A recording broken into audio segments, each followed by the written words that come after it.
We need one more. I figured sometime on the 2nd, I'll bring what I've got. I've been like slowly.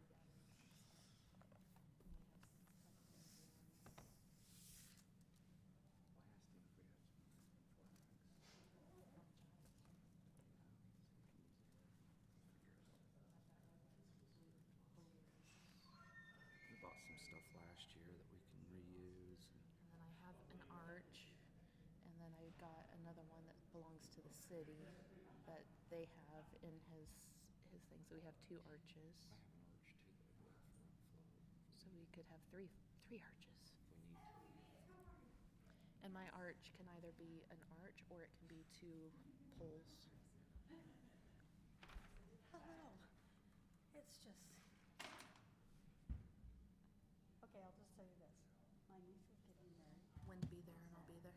Yeah, I gotta figure out what trailer we wanna use and I can, well, my son's gotta get his truck out of the shop.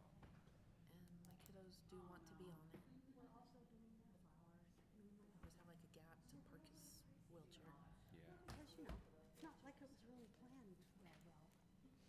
And I love her to death. Just had to figure out a way to get him on the trailer and just lift Oh, I can lift him. He's little. And He can walk, so I can like lift him and he can walk and sit. Uh-huh. Okay. I hope I have glasses. Yeah, we could even need to.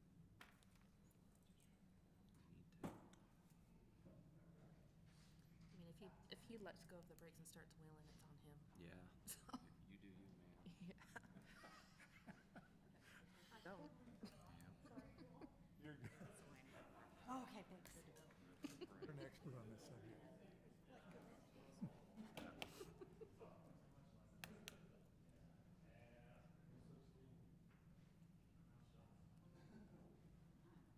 Cool shirt. Blink 182. Old school. That's very old school.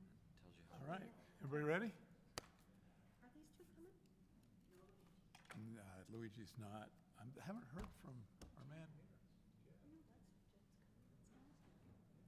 We did hear that. All right, well, hey, welcome to our Weiniger Property Development meeting here. We appreciate you guys being here. Thought this might just be a good time for us to see where we're headed. And so we'll just invite you to come up and why don't you start off and we'll just dive into some of the questions you have or whatever you want to tell us. I don't know if the council got a copy of the draft development agreement that we had written. We got it all. It was kind of just a shot in the dark. Really, at this point, there's been some, I guess, hint that we've got to do some improvements off-site, and it's just a question of what the city was intending or wants, and what legal changes or whatever we might need to do the draft development agreement. Okay. Well, we did have a discussion on other property and adjoining property, and that came up, and we did discuss it. There were some specific road things that we discussed. Adam, you probably have a better handle on that than anybody. Is that something you want to launch into? Packet pulled up here. Getting the packet pulled up here. Give me just a second. I mean, I think, and we're all here, Dan, you can chime in too if you need to, but we talked a little bit about, well, the one I think Phil's referring to is the road over there on the, what would it be, the north side of your property. That's probably, I don't know if we've talked to you about that or not, that would go east and west. What address would that tie into? I forget. Do we have a map that we can? Google map or something?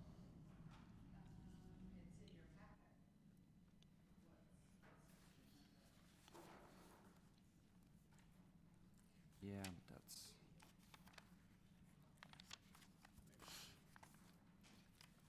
Not aware of any roads north of our subdivision.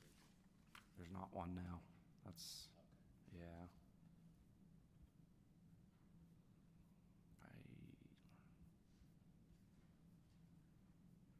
The packet isn't gonna have it, he won't be able to see it. We can't pull up a map on here? Is there a chance we can pull up a Google map? So we've been talking a lot, I don't know, over the last several months with the general plan and everything else. We're also looking at the transportation master plan and putting it together. There needs to be more connectivity east and west down there. And the idea was to try and figure out a corridor for a roadway. I don't know where exactly it needs to be. It would be nice if it lined up with the current road that's down there. Dan, what is the address on that? I can't even remember. Might help us. What's that, east and west? Yeah. 2600 north of the bottom by the dome. Yeah, 2600, is that? They call it 2700. Yeah, I was gonna say, I thought it was 7, so, It was labeled it was 27 to tie into Pleasant, Park West. right, so eventually that would be the idea. At least that was what we talked about a little bit in a few of the meetings. I, 27, because this isn't our property. This is no, I know. Where are we at? That's the dump right there. Or even the Weaver County GIS map might need to be better, but our property's back behind this. So we wouldn't be able to make this go through. Fire. No, just a minute.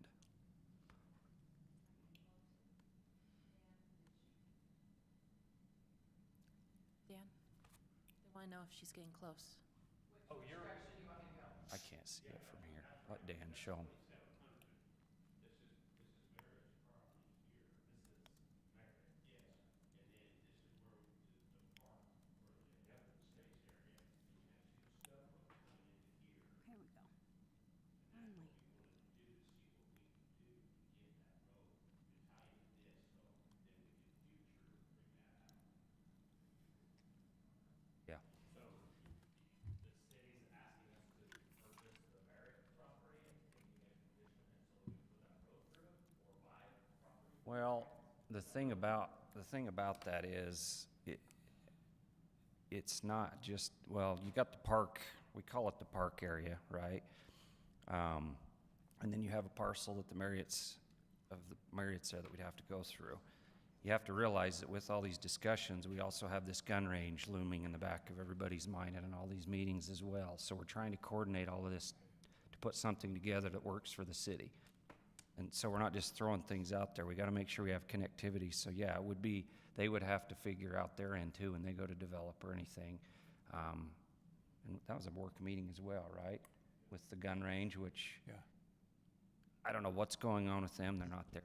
They're not here tonight. Obviously, we're not here for that, but they seemed like they were open to the idea. I know Amy was, it seemed like, in that meeting. And so the property that, and this isn't designed, so I'm thinking here and talking out loud, but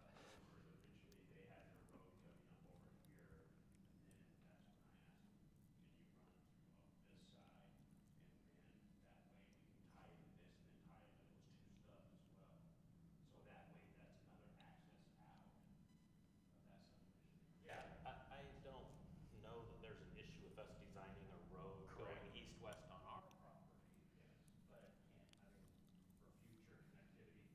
That also makes sense for any whatever area. Right. Whatever it may be, over here. right. And I would assume because of the street number that it's some sort of collector or a burial. That makes perfect sense. I don't think that's an issue to design a road on the north, on our north boundary. Right,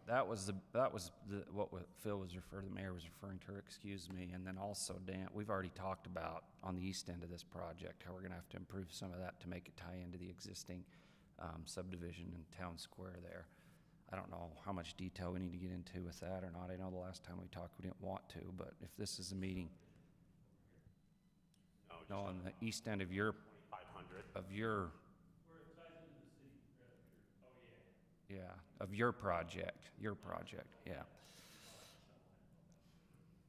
The what now? I don't think there's any issue with us redesigning the plans, if you wanna throw that into the, development agreement. I don't see why that's an issue, correct? Yeah, just an east-west, and then when theirs gets approved, you guys require the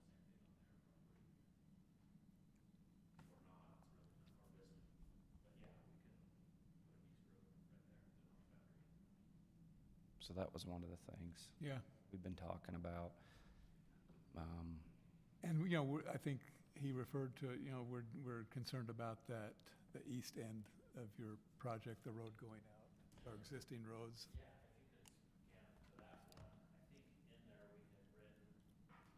Can you 125. move that up? That was kind of clearly,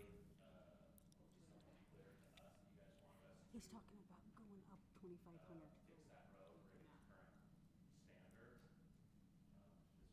Mm-hmm, and then down. Well, I mean, probably as close to Right in current there. standards as possible, because I think that road's pretty wide, or pretty narrow, excuse me.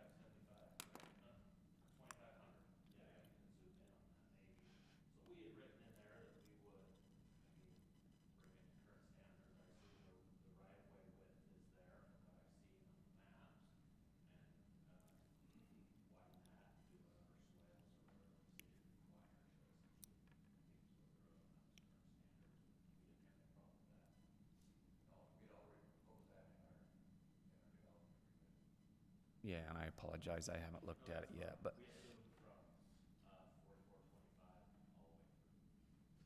Yeah, and that's what we talked about the last time I believe you were here. And then I know we were still back and forth on the park area and if just raw dirt was enough or what, so I'll let somebody else. Well, I have had some citizens reach out to me and wondered if we had called the Fish and Game and the Wildlife because there's been some issues with some migratory birds in that wetland area. And so, I don't know. I just said I had asked questions because I know that they couldn't finish their house because there was migratory birds by their house. And until migration was over, they couldn't do anything on their home down on 2200.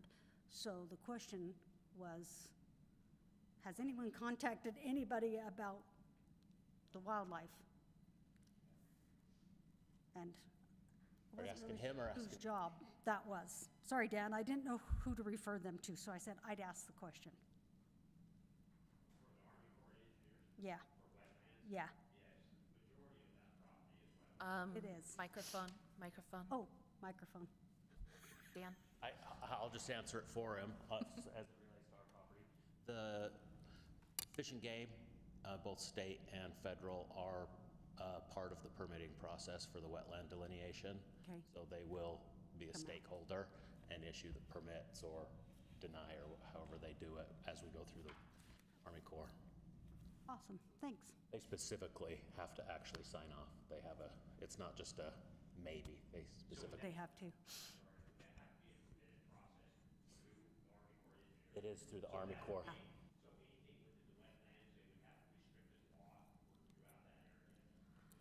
Well, essentially, we are only, because of the long process the Army Corps takes, we Yeah. are really only gonna impact the very edge of this wetland. And then they call a lot of our ditches wetlands. We just see them as ditches. So there'll only be a small portion of one lot that's even in wetlands. And then, of course, our road crossing Yeah. here for 2,500. Yeah, So by the time it comes to anybody building a house or Yeah. trying to get a permit, like, it would already be go handled. bankrupt or something and just empty lots, they get sold, whatever, it's already done. We can't break ground without the Army Corps' sign off in this subdivision Yeah. because we need that connectivity Right there, okay. as our very first phase, so we can't even delay it until like a third phase or something, because we need that road to go through it, because of the separate code, the over 30 lots on a single access street. Right? Okay, this might be another dumb question, but when I built a building over at the fairgrounds, I had to have a geotech come in and drill down so far. Ogden City made me do that. Do we do that? And if so, who does that? Sorry, I should have We do. probably done my homework, but I wasn't sure. Okay, We did do a geotech already, okay, and the engineers include that as part of their submittal to your engineer also tells, and we do it specifically for footing sizes. Right. And also road base and asphalt widths and all that sort of thing. So we have done a geotech on it, and they've drilled all over the property. And by the time that comes to the city, other than the city signing, your engineer signing off on the asphalt and road base width, it's outside the city's purview, other than that geotech would also be used for the people for their footing spread. Perfect. That's on us, essentially. And it's done. So a couple things. First of all, I want to introduce you, everyone, to our new planner. I forgot to do that. Daniel. We'll have a more formal introduction at our next meeting, but this is Daniel Martoma, and we're happy to have him on, and he'll be involved in these projects in the future. Welcome. So my question is on the development agreement. You looked it over, Chapter 9, the developer agreement? Okay. So you know there's a provision there that talks about a retainer for 20K? Wait. Okay. You've asked the question a lot of times, the process you need for a development agreement. We do have a chapter in our ordinance that talks about the procedure. So we are gonna follow that so that you kind of have a guideline, we have a guideline. Is it this? There is a section Okay, that I was gonna say talks that. about it being for over 100 acres. It's right here. We are in the process of changing that, and so it's gonna apply to anybody that needs a development agreement. So we are just gonna make you aware that that is something that we will start following. For this development agreement that we're doing. So, and I'm still trying to understand a lot of your guys' processes because we were originally under the overlay process. And the overlay process turned into, we need a development agreement. And so essentially, it sounds like you're saying we're running two parallel statutes. They run together. It's just that nobody had a good procedure for a development agreement. We've had this ordinance in our policy for a while. We just didn't think that it applied because of the way it was worded. But it does. Applying to over 100 acres. Brandon, correct me if I'm wrong. So where we're partway or halfway, because I've assumed the development agreement from what this council's told me is part of the overlay. It is, but there's never been a definitive thing that says what is required in the development agreement. Oh, in the development agreement, yeah. I get that cities are different. Guide you to guide us. That's why we were asking for a draft, so we weren't just Right. kind of blindly guessing. So if that's the point, if there's language or something, you mentioned the 20K, I'm not sure, that's just part of the development agreement? It costs $20,000? No, that's just the retainer for engineering fees. You're used to that as a developer, right? Yeah, and I thought we actually mentioned that last time. We clearly understand that I think our application fee, due to the flat rate plus all of the number of lots, well exceeds 20,000, and we don't even view that as a deposit. We kind of viewed that as just the cost. It'll end up being that or more, right? Is what you're saying. It might end up being that or more with yours. We didn't anticipate more because we've never, with any city, had this is your flat rate, but, Well, if we go over it, how do we do that? I forget. If it goes down to 4,000, then you have to repopulate it. Yeah. Yeah. And then whatever's left is reimbursed. so is it? So, and that's part of so now we've got a third one where we've got the subdivision application, because that's really, in our view, part of the subdivision application, not a development agreement. The development agreement goes along with the overlay. It's to facilitate the overlay specifically. It can also facilitate the rezone if needed, but it's a development agreement to justify the conditions for the overlay. Subdivision process is part of it, but that's a separate process to subdivide the property up. Yeah, 100%, I guess is They're where separate I'm fees. not understanding is, where does the cost for all the engineering come in? Where's the 20 grand? What's the purpose of the $20,000 if we're paying $30,000 for the engineering and plan review? That's essentially double for the same thing, correct? Because we have a subdivision application. The subdivision application, there is an engineering fees on top of the subdivision application, and we keep that. Yeah, it's like, Every time our engineer reviews it, that is diminished. And then if, once you get past where there's no more credit, then you are responsible for those bills after that. so plains, That's the subdivision ordinance. The development agreement is just the $20,000 that is put into a retainer.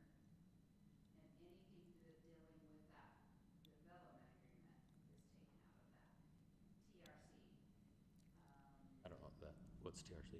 Technical Review Committee, if you have to go to the planning commission, if you have to come to the city council, we will deduct that out of the $20,000. Not that we're loving it, but Honestly, it sounds weird where we've got the overlay application, and then we also have a, but the overlay application was just a flat fee.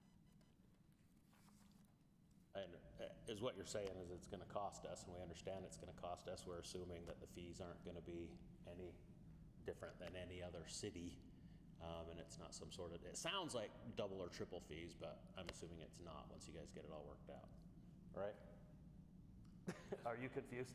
I mean, we'll trust the system, and the $20,000 isn't, I mean, it's a multi-million-dollar project, not that we just kiss off 20 grand, but we anticipate city fees. That's just part of the Yeah, I think we're process. spending a lot of time talking about Yeah, a small sorry. minute. No, and I'm not saying, No, so we'll, if you're worried about it, let's talk, but I'm not, it's just this is pretty typical. It's just a little different. It's confusing, but at the end of the day, and Diane can correct me if I'm wrong, you're paying for the services that are gonna be needed for this development, nothing more, right? and we agree, yeah. And you'll get it all back if we don't use, if we only use 5,000 of it, you'll get that 15, once the development agreement, I think the wording is, once it's signed, report. Yeah, and what he said's right on. We're paying for a service, and whatever isn't used, we get back, or vice versa, and that's fine. Thank you. Yep. So is there anything else in the development agreement, other than whatever language we're gonna have to change, or if we're gonna get some red lines back from you, and the 2 roads? The only other thing we talked about too is that road and then a possible dirt bike track on the north end in that park, just as a, I don't know what we were thinking, Jed, well, we've talked about it in these meetings too, but Yeah, we've thrown out a couple of ideas, but yeah, I think it was just between you and I, right? no, we said it in one of these meetings. I think Say it it might have publicly. been, I think it might have been the gun range meeting, but just to move a little dirt around there to get us started, but in my eyes, I don't know, I'm looking at your phasing here, and phase 1 is obviously on the south end all the way up to Town Square, and then this road that we're talking about is all the way on the north end, in the property that's proposed to be deeded back to the city. I don't know what timing we want to see on the road. As far as what I'm looking at here, that road doesn't do you any good until you get to phase 3 for your development. And it really doesn't even do your development any good until the Marriotts decide to build that next leg to the west, as you already suggested. So timing-wise, I don't know how we spell that out in the development agreement, but I would like to see something done with the park sooner than later so that it can start to be used. Otherwise, we're gonna be, how long is this proposed, you think, 10 years, 3 years, 5? What do you think? Well, if the housing market stays the way it is right now, it'll be 10 years, yeah. But we're hoping that it improves. So we're looking at a 5-year project. What if we do the dirt bike track with phase 2? I don't know, I mean, I'd rather see it with 1, but it's up to all of us, so. Because the thing about it with these things, and I think, well, hopefully we'll all agree, and I think the planning commission would, if we don't see, if the residents don't see something out of it, all they see is you gave them a lot of high density for nothing, and now we gotta wait for 5 to 10 years to get it done, and they have nothing.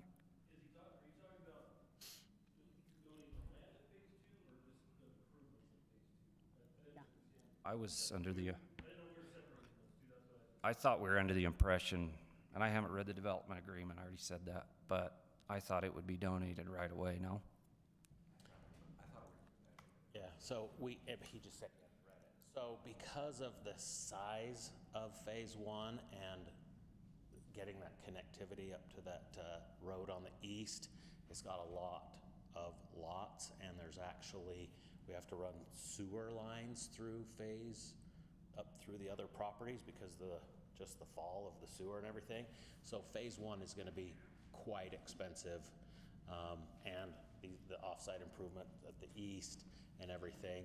And so in the development agreement, we had proposed to put up a bond for the value or to guarantee that the land is done, and then it's dedicated as part of Phase 2. So essentially, if it doesn't happen, the city gets the cost of I mean, if something happens, it's a guarantee for the city, but instead of the actual dedication, it's bonded. And then when we dedicate it in Phase 2, Does it include in there, though, any specific improvements on that dedicated land, or is it just the dedication? it didn't, because we didn't know what improvements they wanted, so it is silent on that. Gotcha. I don't know if you could see. Well, and that's just one idea, so if I'm just anybody. looking at 4.4, which Yeah. has to do with the open space dedication. 4.4? That bond that you're setting is a $1.2 million bond to guarantee the dedication. 4.41. Yeah, if you guys have it, or if you want me to give you a copy of it, but it's on 4.41. 4.41. Proposed that, and we're more than happy to add. We just didn't know, because there's been a lot of ponds or I see. arenas or whatever going in that park, and we just don't know what everybody's got their own personal interests of what they like.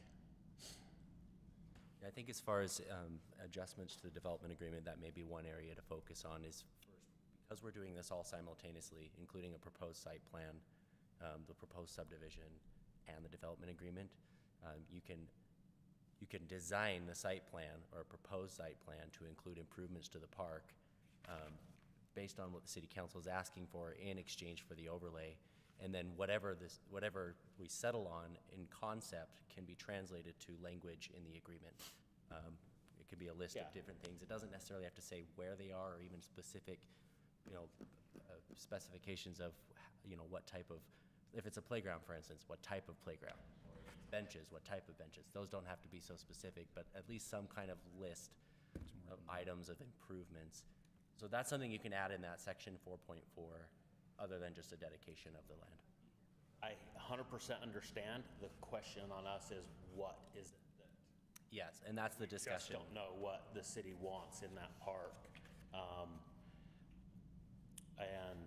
We don't have a problem putting that east-west road in, but if we're approving a site plan, and we can put it in the language, it's so simple, but we'll just add it to the existing site plan we have, and it becomes an exhibit. The site plan is an exhibit to the development agreement. Yeah, I mean, You guys will be seeing the lots. You'll see the new design of the street. We'll add in the street. It's clear where it is on the map. It's just, as we said, I think that it sounds like the only thing that we need information on is what the city wants on that property. I'm still a little and phasing. with the bond. Brandon, can you explain that to me? Yeah, so we may be adjusting this just based on typical development agreements and typical subdivision projects. Typically, there is an improvements guarantee that developers need to provide to the city, where they guarantee the completion of basically the roads, the curb, the gutter, the Public infrastructure. public infrastructure, exactly. So that needs to be posted to make sure that by the end of the project, we have that public infrastructure in place, and if it's not completed by the developer, the city can access that money to finish it on behalf of the developer. It's like cash bond or some kind of guarantee borne by the risk of the developer that it Well, will be that's done, just- and if it's not, the city can do it for them. So right now in the agreement, it currently proposes a bond for dedication of the park area. And if that area is not dedicated, then the city can essentially claim the bond. But we will likely be having to expand that to the public infrastructure, not so much the dedication. Yeah, I didn't even put the public infrastructure on this because that's just Standard. standard. I think Yes. it's state law. But most development agreements at least address it, Okay, yeah, I didn't. just so that the city council can just look at one document and not know that there's been. And I'm still uncertain as why you wouldn't want to dedicate that during phase one. Why we wouldn't want Yeah. to? Yeah, what's the cost associated to make you want to do it?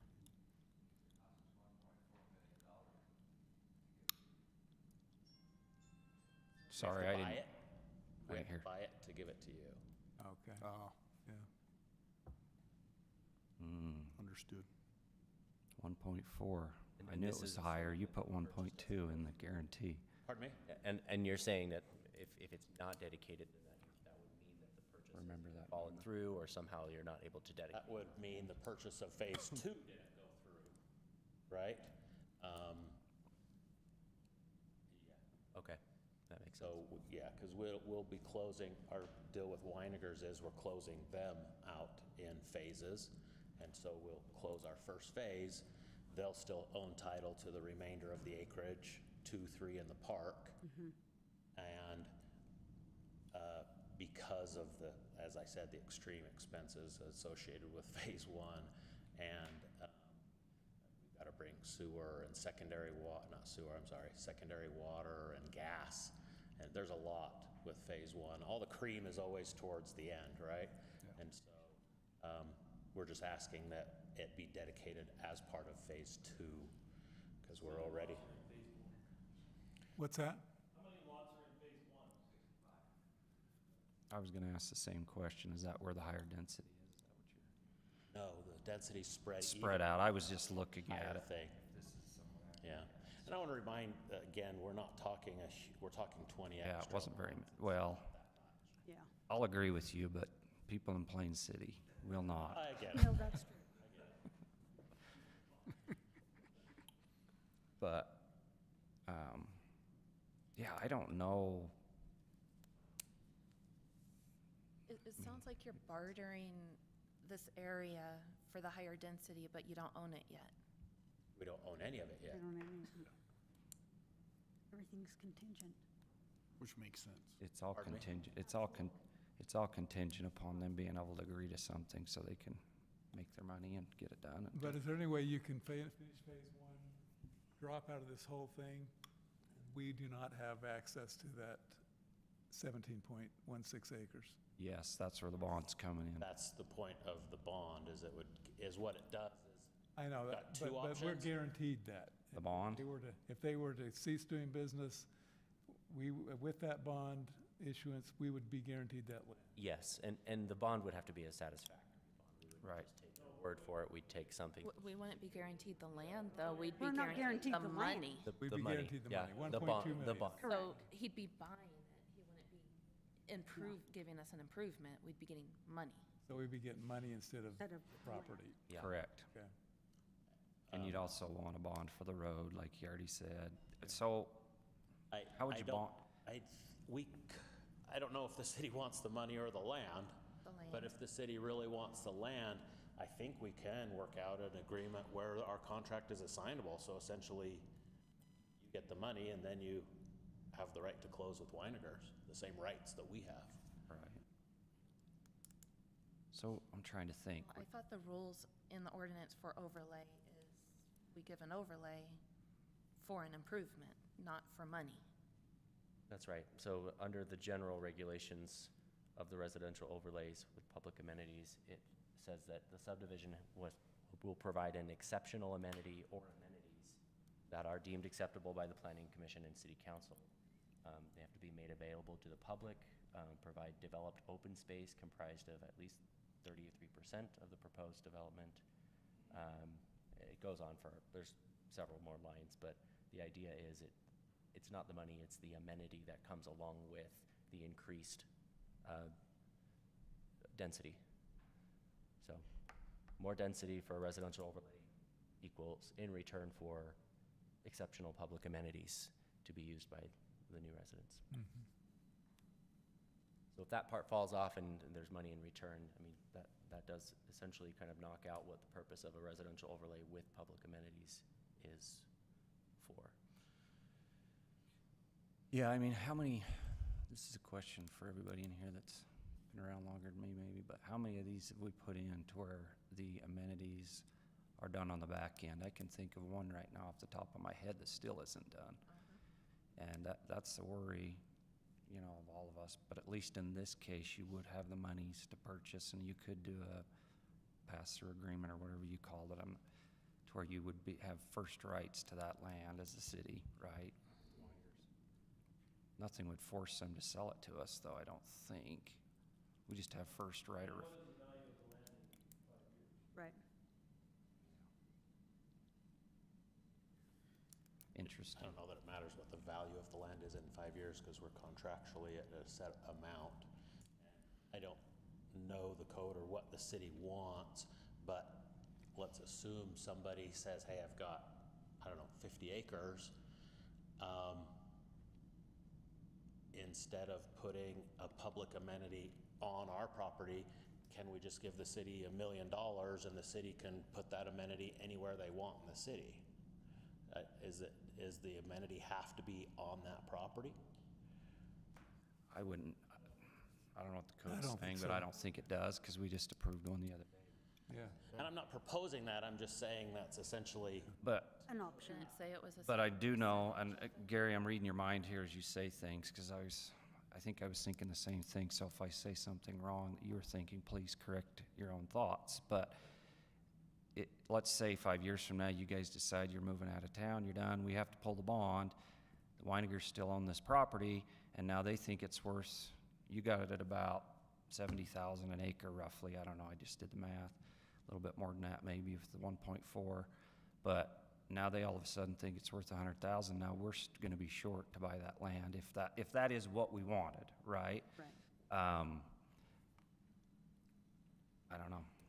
I mean, it is a worry. It is something that we have to consider as a council and this body. I'm not proposing,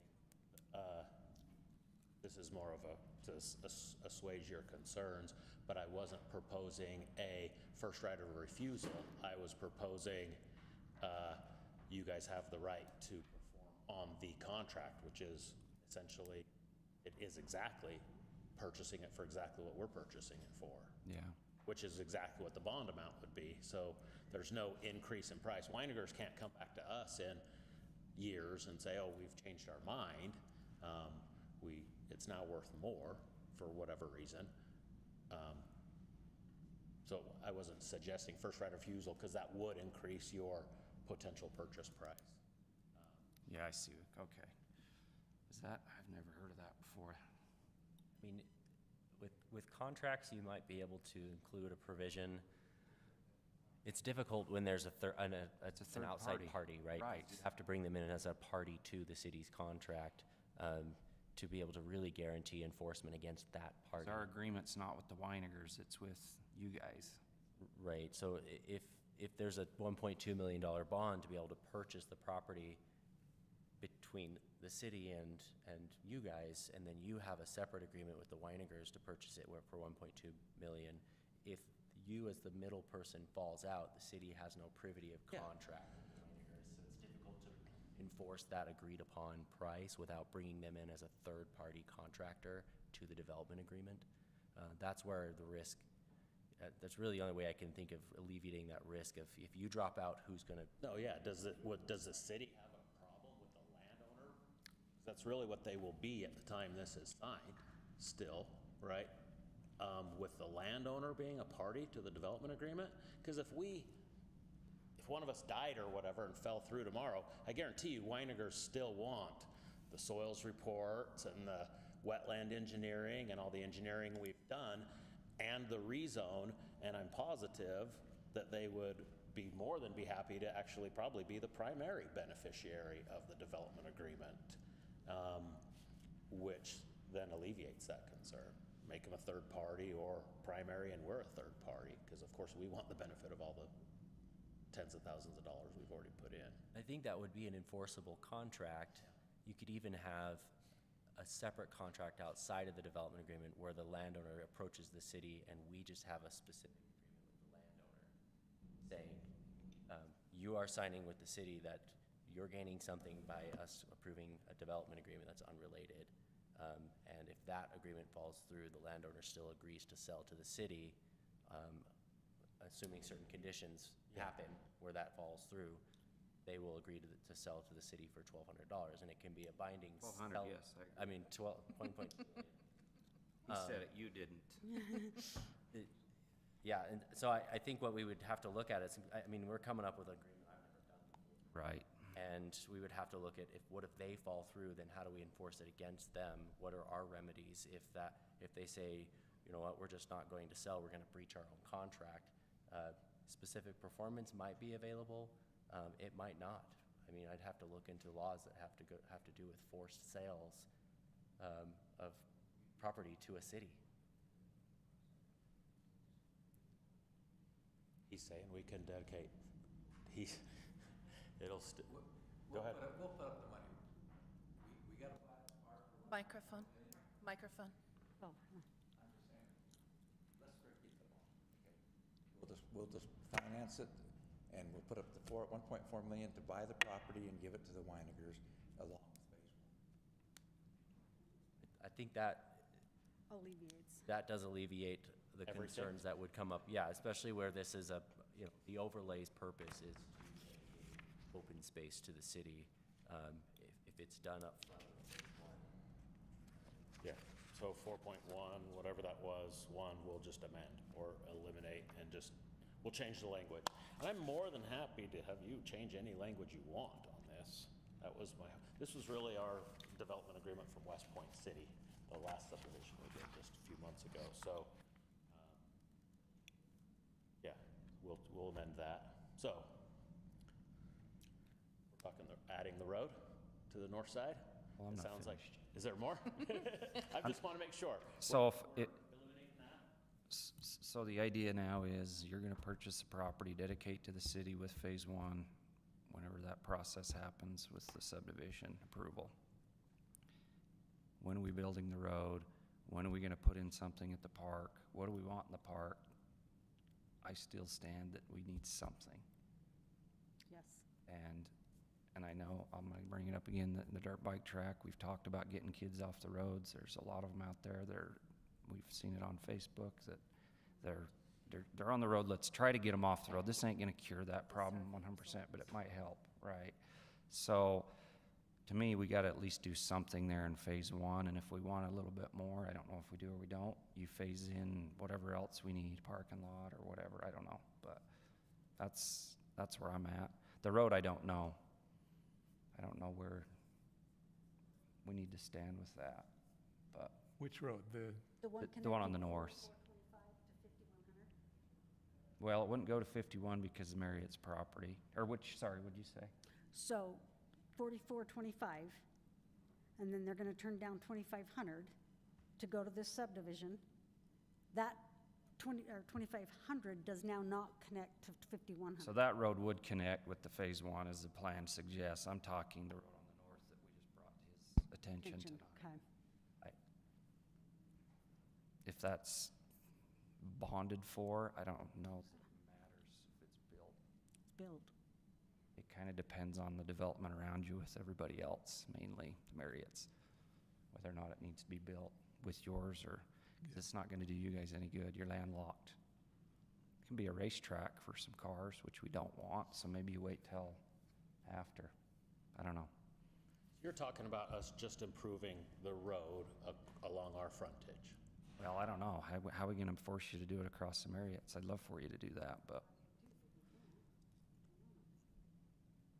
Yeah, so what would be standard in our experience is essentially to improve a road that's in a phase as part of that phase. It's not just a standalone, because what happens when you have to just dig it back up? You have to first. no, I know. That's why I'm thinking.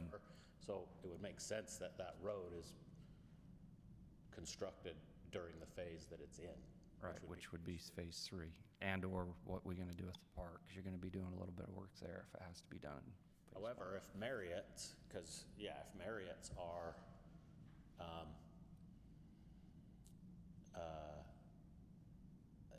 needing, they're wanting access along the north side, it sounds like the city's saying, no, move it to the south side, especially if the city's gonna own that parcel anyways. They don't have that access going through the north side. The very north side. That's the cities anyways, you know, well, it would be the cities if you dedicate it. It would be the cities is the point. So the city's gonna have say over what goes over here. If the city the city doesn't want the road that goes to the rifle range on the south boundary, on the south fence line of the dump, correct? Yes. They want it to go extend down 2,700. Well, we want a road. The proposed road that's there now for the preliminary drawings is like a gravel road going to the gun range, the proposed gun range. But thinking long-term, longer than, 5 minutes, right we want there. a road. They are improving their section of road.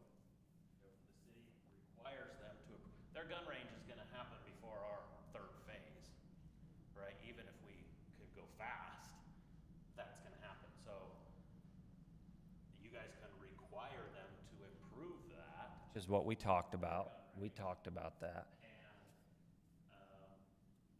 they can, we, easement through that property between now and then, and it'll be dirt getting to their gun range. And then when we come and improve it, the pavement will extend. Yeah. It's really whoever comes first has to improve. Right, that's why I said right from the start, this whole thing, we need to be working together, and that's why the light bulbs start clicking on in my mind, because the gun range, and we're hoping we could make it all work with the 3 parties, obviously. But there's also an option that, Brandon, I don't know, that if they come through and need that road prior to your phase 3, that the city has the rights to pull bonding for it and build it, or you guys can do it.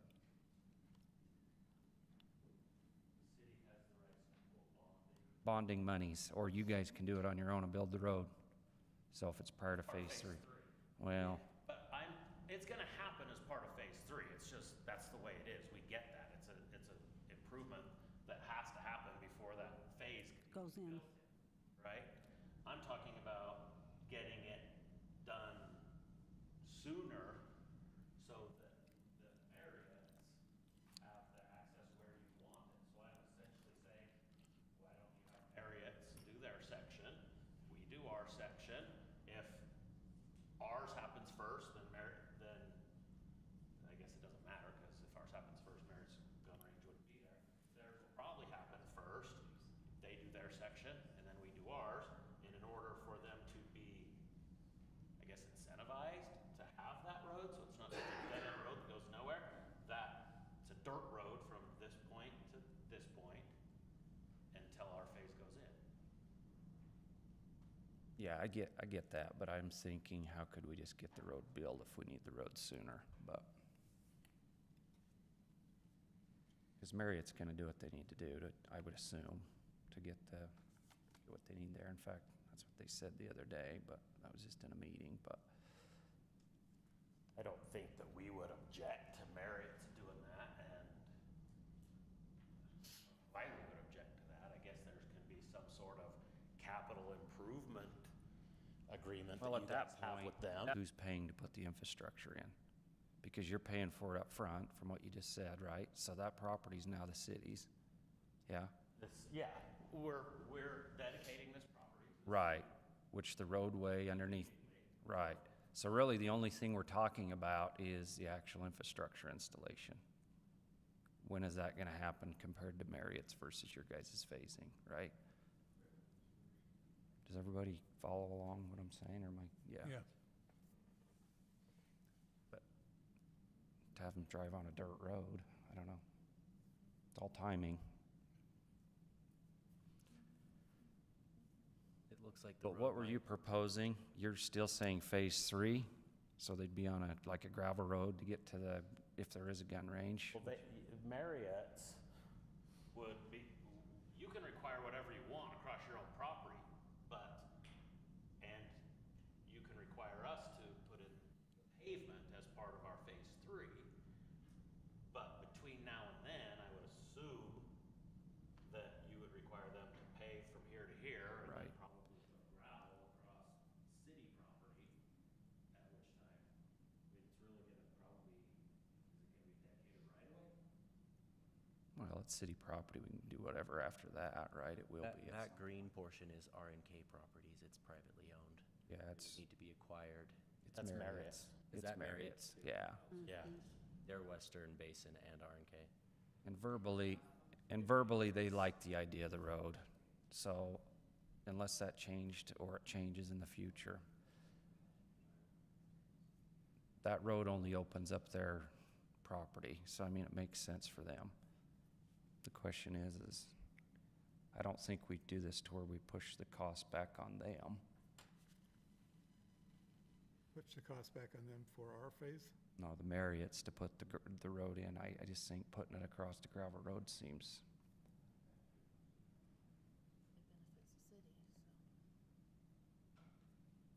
so. to the gun range, if there is a gun No, range. he's That's the already said problem. There's phase a lot of 3 ifs here and, Finish that in phase 3, right? Yeah. So it would be a dirt road until phase 3 is And if 1 of the, 5, 6, they want 10 it improved, then to get to their gun range, I think they'd have to put the gravel down. well, yeah, but we also would have a bond through you Not until till phase 3 though. That's right.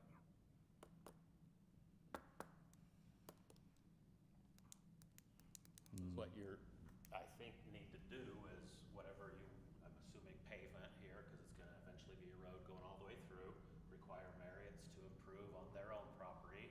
Yep. Whatever asphalt you want, and as part of their, I don't know if it's conditional use permit process you have to do it, they also need to gravel, you could even make them maintain it, because they're the only ones benefiting it, we're not even benefiting from it, and maintain it up to there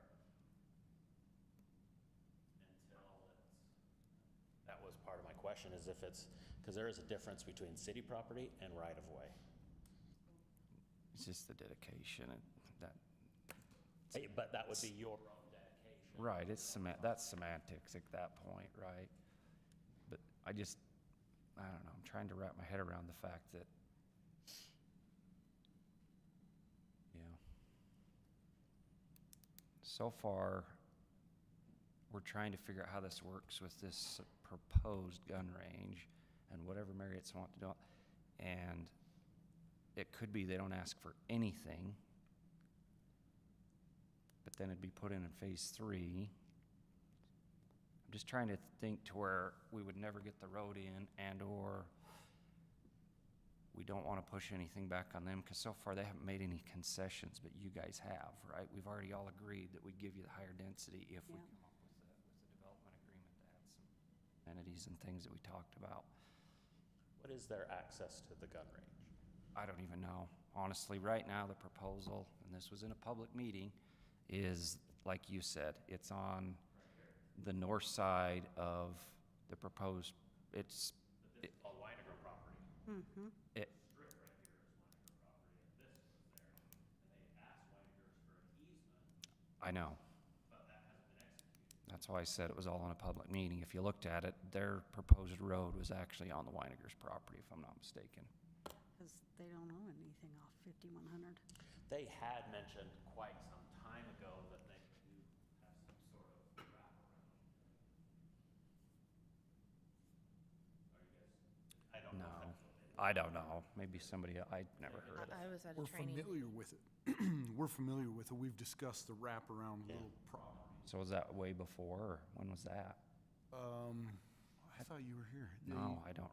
Yeah, during the The- work session, there is a wraparound property. Oh, was there? Yeah. Another. Oh, that's right, You because, go past the Yeah. dump.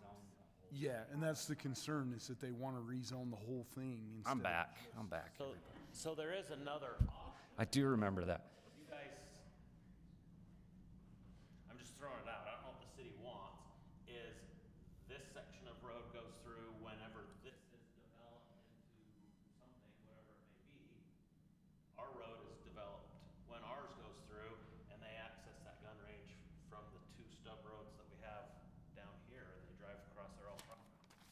mean, that's, I don't know how that works per our code, but They'll have to ask for it when they start making their presentation. exactly, that part for sure, because I don't even know if it meets, that's the planning commission.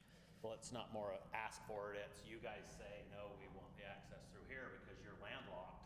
Unless you go through, unless you come to some agreement with. Yeah, I'm just saying, I don't know if there's any violations to say you're going to whatever that ended up landing on as far as what it is, that particular use. If you can use a gravel road to get to it, I have no idea. But we're getting into, We got about 5 more minutes until. Okay, so what do we what do we want on the park? That was our whole point of the meeting, is what we need to put on the park. Some of the language we can work out with the city attorney and whatever red lines he wants. We just need input on what we're supposed to put. I think we're fine with a dirt track. It's not overly expensive since we're only getting the 20 lots and giving you the $1 million. The riding arena's just not gonna happen. I don't know. Pull the application. Gary, you Definitely raised not your a right. hand. There's a couple of them. What were you gonna say? Did we decide, Where did that decision come from? did we decide on when we were gonna get it? That's what we just didn't decide. Oh, yeah, phase Phase one. one. Phase one. Phase one. Phase one. I don't know if it's big enough for a dirt and a skate park. I don't know how, Okay, like concrete? yeah. I don't know if it's big enough for both, because I know we have lots of kids asking for that as well. Right at your own risk. Not our fault, not our responsibility, Well, that's no matter what. no liability. That's just the way it is in a park, yeah, but Yep. I don't know. Skate parks are extremely expensive though, and to his point, you know, they're only asking for 20 more houses, and we're getting. Concrete's a lot more expensive than dirt. Yeah, a lot more. I would push for a bathroom That before. has nothing to do with this conversation. Yeah, Real quick, it's actually been reduced to 2 lots because of the wetlands. So it's really only 18 or 19 now. 18. So I just want to go over, when we discussed it with them, we thought that the 17 acres, with all the expense that went up to that, the important part for us is that we got it at phase one, and it sounds like we've worked that out. Yep. Beyond that, that was such a big expense that we thought that the city would take care of whatever improvements were going to happen on that land. No. And we have discussed that, that is correct. Because it's attached to the landfill and then the lagoons also, like in the future, those are gonna be covered up and we could do something with a huge piece of land. And so we might not wanna do anything very permanent right now and use that in the future as some kind of huge Right. deal. Yep. Could be commercial, could be, we could just, leave it as agriculture, lease it out for some grazing or whatever for now, and then use it in a future project. So that was kind of our idea. And I just wanted to pass that along from the planning commission. That's what we had discussed with these guys. thank you. Thanks, Rob. Thank you. Yeah. Yeah, I mean, I don't think dirt No, it's cheap. is permanent, you know? You move, I just add to what he just said. And he is 100% correct. That's what we talked about with planning. Yes, I It's got to the point that we almost are ready to just drop the overlay because it's becoming so expensive to pay 1.4 million for the park, okay, and to do it in phase one. Now we've just learned we've got to probably spend somewhere between $500,000 and $1 million to get secondary water to the project. And that's all up front. So the upfront cost is just getting so exorbitant. And now this road to the north, which benefits us nothing, but it benefits the Marriotts a lot, okay? It's just getting to the point, there's so much cost in this, Well. it's not worth doing the overlay. I would say that it does benefit you guys too, because it relieves the traffic on the roads that we do not want all that traffic on for the future. It's the future transportation plan to get the traffic on that collector or arterial road, whatever it ends up being per the traffic loads in the future, because when this gets built, I'm still a little nervous about what's gonna happen to town square. So it does benefit this development. I would disagree with that statement. But everything else. Well, Right. whatever No, I mean, but road the they secondary water and stuff, that's not the city. I mean, that's your guys' problem is, yeah, I mean, is what it is. Then again, though, whatever road they leave the subdivision on, they're still all going through, no matter what, through the city center, right through here. to get to town. Right. So whether there's another road, so I see his point, whether there's another road to the north or not, they're still going through the same spot that you're worried about, whether it's north or south or wherever they put that road in. But eventually, they'll use the road that gets them to the freeway, whether it's I told everybody last time, 177 or I-15, they're gonna use the road that'll get them there quicker, and that road won't get them there quicker. So to satisfy, some of this is to satisfy code. We don't have any problem with the dirt bike track. It's pushing some dirt around. It's not an expensive cost, as this gentleman said. Destroying a dirt bike track to whatever the city's future use is, or even using the dump piles. We don't have a problem with the dirt bike track, and we would agree to that. Yeah, and that's why I thought of it, because I knew it As wasn't. part of phase one. And I think it's a good idea, because it isn't expensive. And I've talked to a lot of good people about it. It's easy to knock it down and do something else. That's why, honestly, I don't really want to propose a lot of permanent structures. No, Yeah. not now. So, Okay. Have we given you enough to move forward on? Yeah. An so agreement? That's Okay. it. Do I redraft it and send it to the clerk? You get it, Diane? or just- Because you've mentioned that we've got language that's got to be specific to your guys' codes, and I don't have any idea what that is. Yeah, I mean, at the end of the day, the development agreement follows these work meetings and these discussions. So for me to try to, and you, to try to draft something ahead of what hasn't quite been agreed on, or even put in a map, is difficult. So if you think we're there now, then you can, I think it's on you to try and draft the best version you can. The city's obviously gonna, being me, spend some time to clean it up for the city council, but it is your agreement to draft. So I think with yeah. That So, was all my question. oh, okay. Sometimes I hear like 4 questions in one. That's okay. Okay. I try to answer them all. Thank you. Well, Thank you. Thank you. Thank you very much.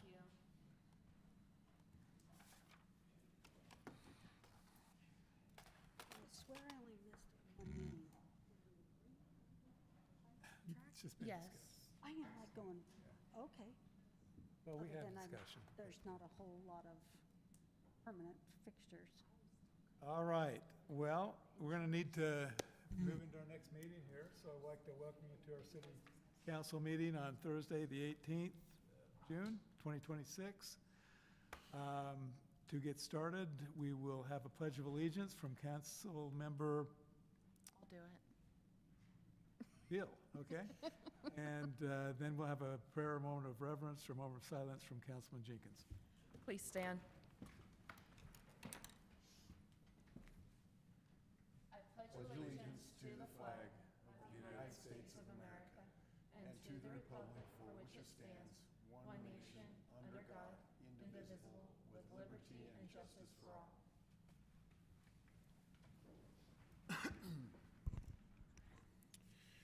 Our dear kind Father in heaven, we are indeed grateful for this beautiful day. We're thankful for the opportunity we have to be able to join together as officers in the city to be able to discuss the city matters. And we'd ask that that would help us to have thy spirit with us, that we can direct the conversation in the correct ways. We love thee and we say these things in the name of our Lord and Savior, Jesus Christ. Amen.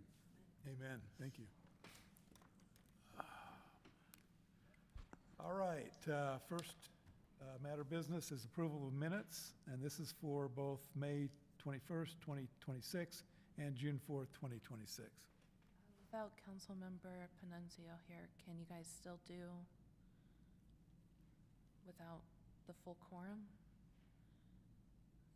Since Councilmember Wilson and I weren't here Available for May 21st. for May 21st. I think we can, Okay. yeah. Okay. Yeah.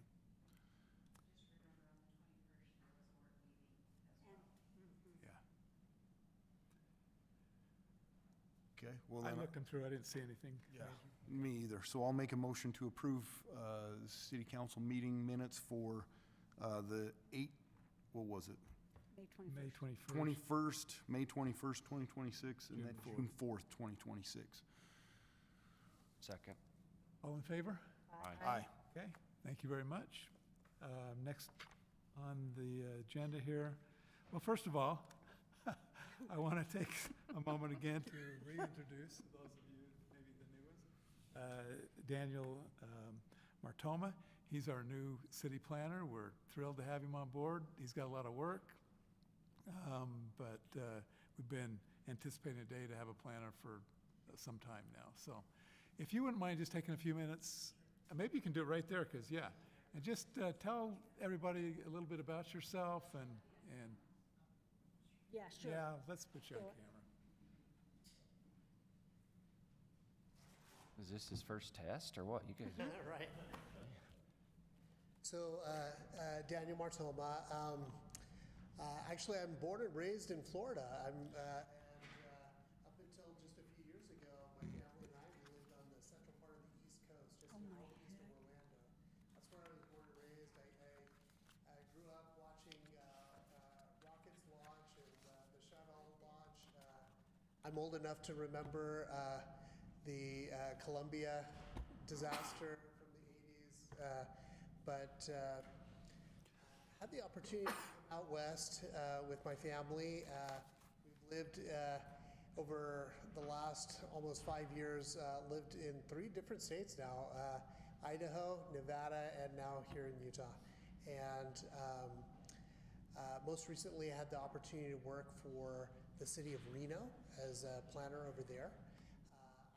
That was probably the largest planning staff that I was a part of.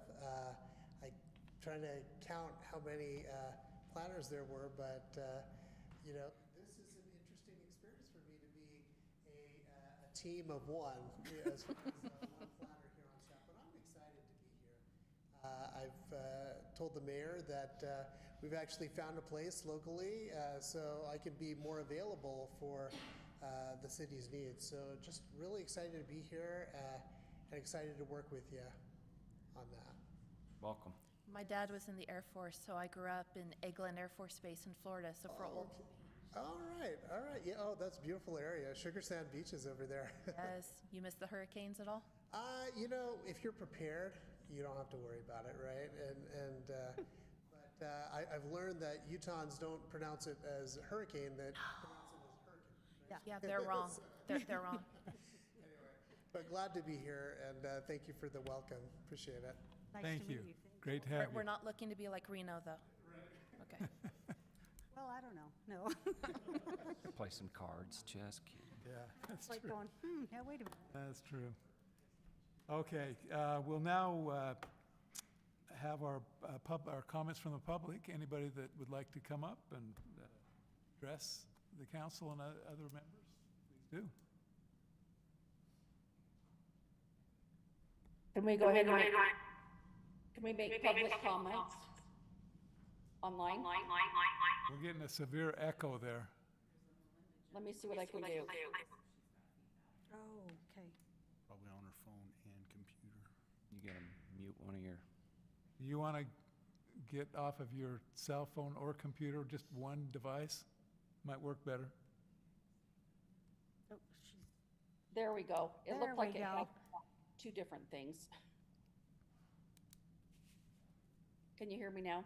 yes. Yes, you want to state your name again, and are you a Plain City resident? Yes, Melinda Jensen. I live over in the Still Creek subdivision. Okay. I just had a question about the city's watering and the parks. I mainly just see the one on North Plain City Road just east of this area by the Nielsen subdivision. I'm assuming that the city's got water rights for over there for their watering, since I've seen ones going during the day. But my question is about when the watering's been going on for over an hour at a time in the same area, exact same area, not moving to different sprinklers.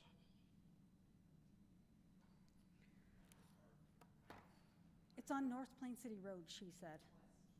West. Yep, it's the one, the park that's right there underneath the big power lines, right there by the new Nielsen subdivision. Okay. Okay, we're going to have Dan Schuler, our Public Works Director, address that one. Hey, how you doing? Good, thanks. Good, good. Hey, off that west park, I've noticed the same issue with that. I don't know who's running the sprinklers. The city has not accepted that park at this time, so we're not under Oh, the okay. maintenance on it. So that would fall under Nelson Homes, and I did notify them about that, so. Okay, With the great. sprinklers, okay? Okay, great. That answers that. That was the only question I had about it. Appreciate you guys. Thanks. Thank you. Thanks. Thank you.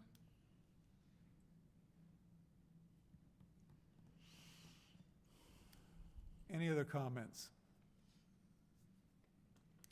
Okay, thank you very much. We will move into the Planning Commission report. Gary Westergaard's going to do that for us?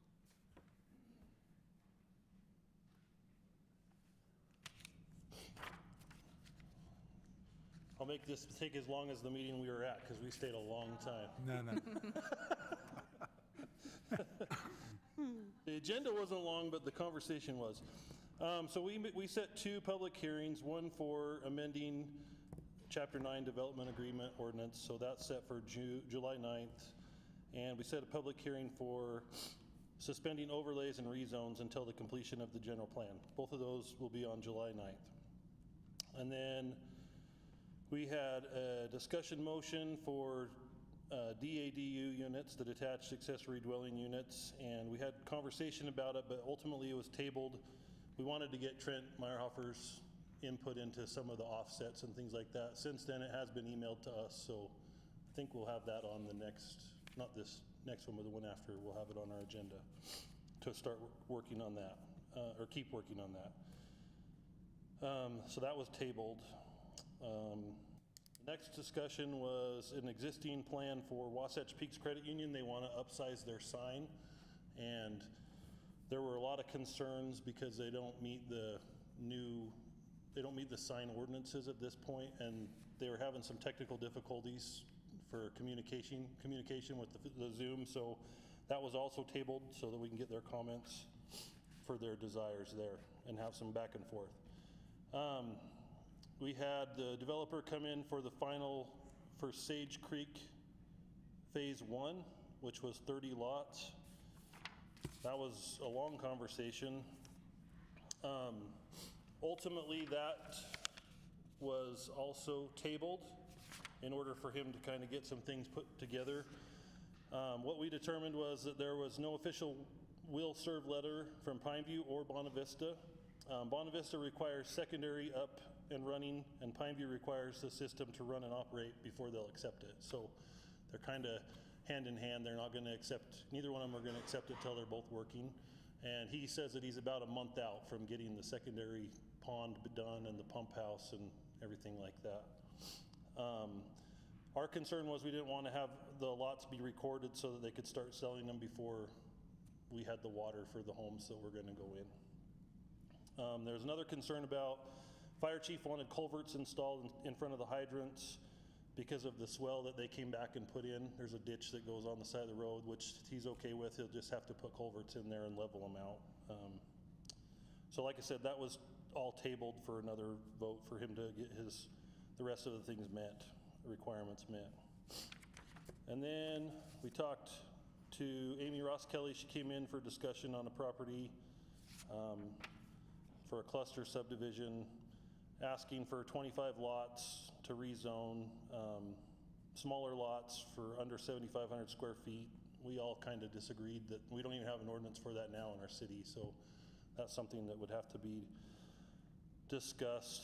And so we just had kind of a long meeting about a work session about that. And then lastly, the topic of the gun range did come up. We talked about that quite in depth, and it was asked by me to voice the opinion of most of the planning commission is that we would like to see that 25 acres not be rezoned to commercial, but to have them come back with a conditional use for agriculture for the A2. So that was Makes sense. I like that. okay. Keep So it that was pretty agricultural. much everything. If you have any questions. The only, no, go ahead. What was the sign? Yeah, what's the sign Okay, issue? so Wasatch Ordinance? Peaks, they have a smaller sign and they want to make it a bigger sign. And there's been a lot of back and forth amongst everyone. Dustin remembers that there was some verbiage in the original development agreement with Kent's stating that we were only going to allow one sign for that whole entire development, right? And so that's part of our concern, is that they already kind of snuck the first one in. No, I'm not saying they. Development agreement doesn't say that either. Right. So So I don't know. right. So and I don't say that in a derogatory way when I say No, snuck yeah, in. I mean, it's just not, wasn't there. and Slip through the cracks. yeah, it slipped through the cracks, right? And it doesn't. We're not even sure that that one meets the light requirements and other things as well. So the new one is quite a bit bigger, taller, bigger screen. So that was the concerns that came up, was whether or not this was their only, option, or if they had other options to bring forth. But we couldn't talk to them. The Zoom wasn't working. Does Kent's have any problem with that? They didn't say anything about that. I would highly doubt they do, but yeah. I mean, if you look at the plat, it looks like each of them have their own piece of property, so they own the property that they're on, so it's not, I wouldn't say that Kent's could tell them no. Unless it was, unless someone could produce it in the development agreement originally. So much larger, taller, and Yeah, a and I don't backlit. remember the dimensions, but it seemed like it was, I thought it's like 10 feet taller, And it's a backlit sign. Yeah, just like it's just bigger than the one they have. It would be able to change, the lights and this stuff. Yeah. Oh, I'm trying to remember what our ordinance is for signs. Yeah, I don't remember, but We don't usually put a lot of signs in. I've caught a lot of heat for Fizzes to get their business license renewed because they had a backlit sign. They also didn't Well, And the I don't know if the sign itself is Building. backlit or if it's just the TV. TV, Yeah. Yeah. TV type sign, yeah. which we were trying to get for our city anyway. Okay, Okay. thank Okay. you. I have Thank some you. thoughts. Oh, wait.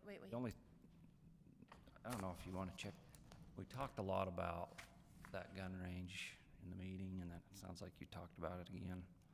It came up in the commissioner comments at the end, but it was a long conversation. Yeah, but I guess my worry, and I thought Rob summed this up, so again, it seems like we've went back and forth on this application. And to me, we need to figure it out and just, I've got And I think that's partially why I was asked to present that, because the majority of everyone felt like that's what the planning commission landed on, is they would like to see it come in as the A2 conditional use. And so that's why we brought it forth, so that you guys can talk about it too, so that we're not misleading, well, yeah, but didn't we go from A2, then we went to telling them to Well, do? we had the work meeting, and I felt like that the most of the planning commission voiced that opinion, and then when we left, I think that she left with the intention of going and Commercial, yeah, putting it as commercial. commercial. So, Yeah, but some of the concerns are that if we approve a commercial, a gun range is pretty easy to just bulldoze over 5, 10, 15 years from now, and then they'd have free reign with commercial to put in whatever commercial they wanted to. It could then become storage sheds. It could then become, a Walmart. Right, I or see the concerns. I guess I'm not really, wherever that lands is up to us and the planning commission. It's just, why are we going back and forth on it? Like, That's discussions. That's how no, discussions. we've given direction to go one way, and then we switch back to, What happened is the planning commission felt at one time to change the commercial zone to allow it there. yeah. Because it's, and that was prior to me, so Rob could. Right, it was before Gary. But All of a sudden, she comes to the meeting with the C2, and the planning commission, like, no, we think it should be A1. Well, I think that was when it was realized that that was an option. yeah, Commissioner Skeen come up with, that he realized An that option. that could be an option. Yeah. Instead of just passing it through as commercial. And so I think that's where the confusion has come, because yes, it wasn't originally talked about, because I don't think anyone realized that that was something that could happen. yeah. And I mean, this is the first time we've had a gun range here, or an option for a gun range. To decide whether or not we're gonna deny it or not, and then we had the work meetings and stuff. So the planning commission is still saying they don't think it should be commercial. Have you given a formal recommendation for that? No, because she had to reapply because, I can't remember why she had to reapply. Do you remember why? Something, Yeah, because the whole, oh, yeah, because we were gonna Whole- split the yeah. parcels, that's why. So she had to go, because she was gonna bring it all at with the 50 and we'd asked to do it in the 25. So Yeah. she's splitting the parcels. So the reapplication has to happen anyways. Yes. Because of the 25-acre split. That's right. So the conditional use will just be on the 25? yes. The other 25 will just stay whatever it is now. Well, I guess it would be A2 probably. Because I know we talked a lot about doing 25 and keeping that commercial, so now we're back to the agricultural with the conditional Yes. use. With the recommendation With to stay agriculture from the planning commission. Right, with the conditional use. Yeah, correct. Yeah, it's gonna be a party. Which I think is debatable because I have no problem with that particular property being C2. I mean, On our ordinance, we when we need to said we find would more approve a shooting places range, in this didn't town say with which- commercial. We need to find more places with commercial. I mean, But our future land use map doesn't have it as commercial. I know, but that's what we're gonna be talking about in the general plan. Part of the problem is C2, because C2 is so much higher of commercial than C1 even. And so you're selling it all at that point. It could be a Walmart, fireworks storage. I'm throwing out It could be anything. scenario from every resident, right? Walmart's gonna go in there, but Yeah, I know that, but I'm just saying, We'll be gone. It could. C2, you're opening the door to To a lot anything, more everything. options. yeah. The reason we were going with the commercial is because that's the only place that a conditional use is allowed right now in our code. So we can't do a conditional use in agriculture. That's why it changed to C2. Okay. That was the only way to go that way. Okay, We decided we don't want to put that whole thing as C2 because of the future land use map. That can be renegotiated while we're doing the general plan. So, but that's the proper way to change that is through the general plan, decide that you do want some commercial here or whatever, if that's the discussion, then that's fine. But as of now, it's A1, and designated as agriculture. And so as a planning commission, that's what we have to follow. And so that's why we're saying, we're gonna stick to requiring them to keep that as agriculture. And if we can find a way to do a development agreement or something so that we don't have to change it to commercial, that's what we should be doing. Yeah. And so we can discuss it further as we're doing the general plan if we want to make a change there. well, That's how we got to where we are. So, you don't have to use a general plan to rezone something. It's because called a general plan for a reason. You can rezone things without changing the general plan, but I don't know where it lands. I don't know where A1s, I just want to make sure we're not bouncing people back and forth. Yeah. I agree. see your point. when we had our ordinances, because I know we approved someone to do tattoos, and we approved a shooting range, we we have a list of what businesses we allow in our city, and we have like a box, and it says, okay, you can do it here, you can do it here, you can't do it here. Is that the graph, the chart you're using to say commercial, home? 1, 3. So that's the chart you're using, and it's saying shooting range, this is where you can do it. Yeah. Right. So that's what you're using, you're saying, Yeah. this is what we can do. The This is- future land use map, yeah. So that's the be-all, end-all right now. But I was at CERT training, I didn't get any say in that work meeting. I wasn't here. Councilmember Wilson wasn't there. We are bouncing her back and forth. Yeah, we are. I'd kind of like to have one more, maybe with more discussion, because I think there was some input that was missing. Well, I don't know about it. It's totally up to you guys. That's why I was asked to bring it, because that's the opinion of the planning commission. And so I don't want to mislead her as well, so that we drag it out any longer. Well, Obviously, you can take we're going to approve, or recommend, or to approve, or recommend to deny. That's all we can do. Each time she's filing these, isn't she paying another fee? That I'm not sure of. But I think it's following the process. I mean, it's with the planning commission now. You'll make your recommendation.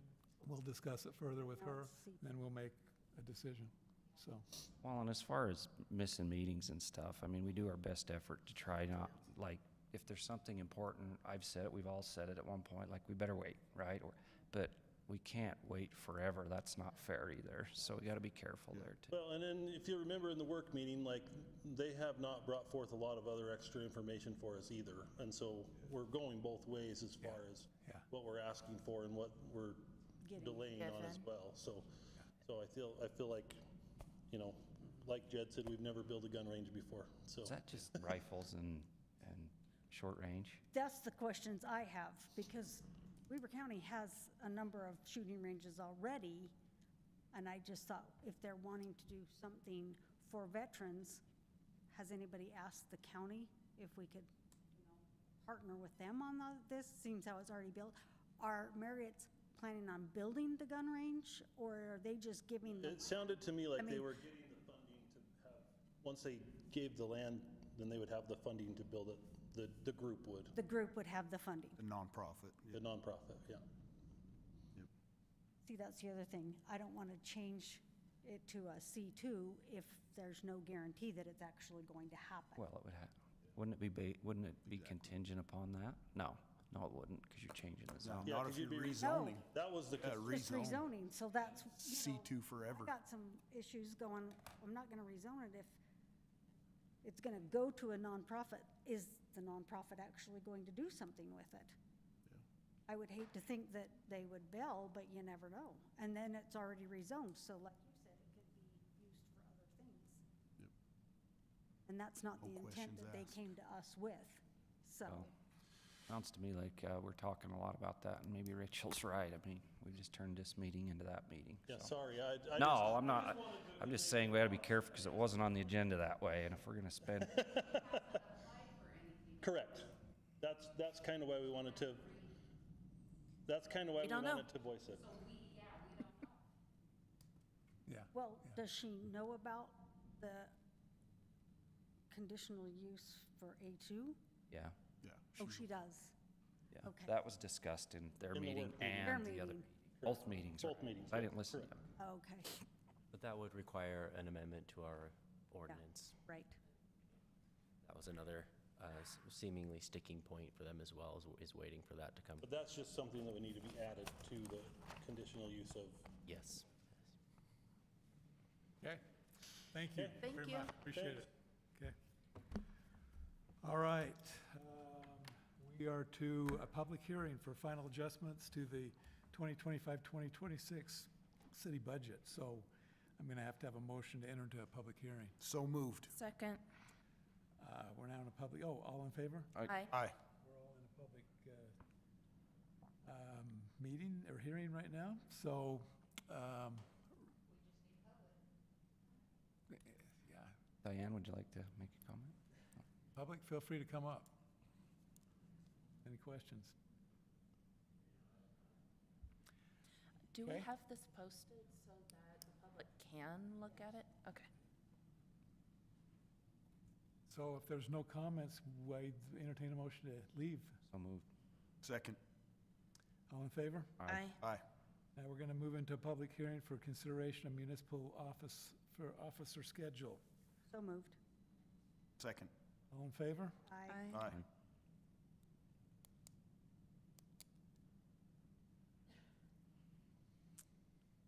Okay.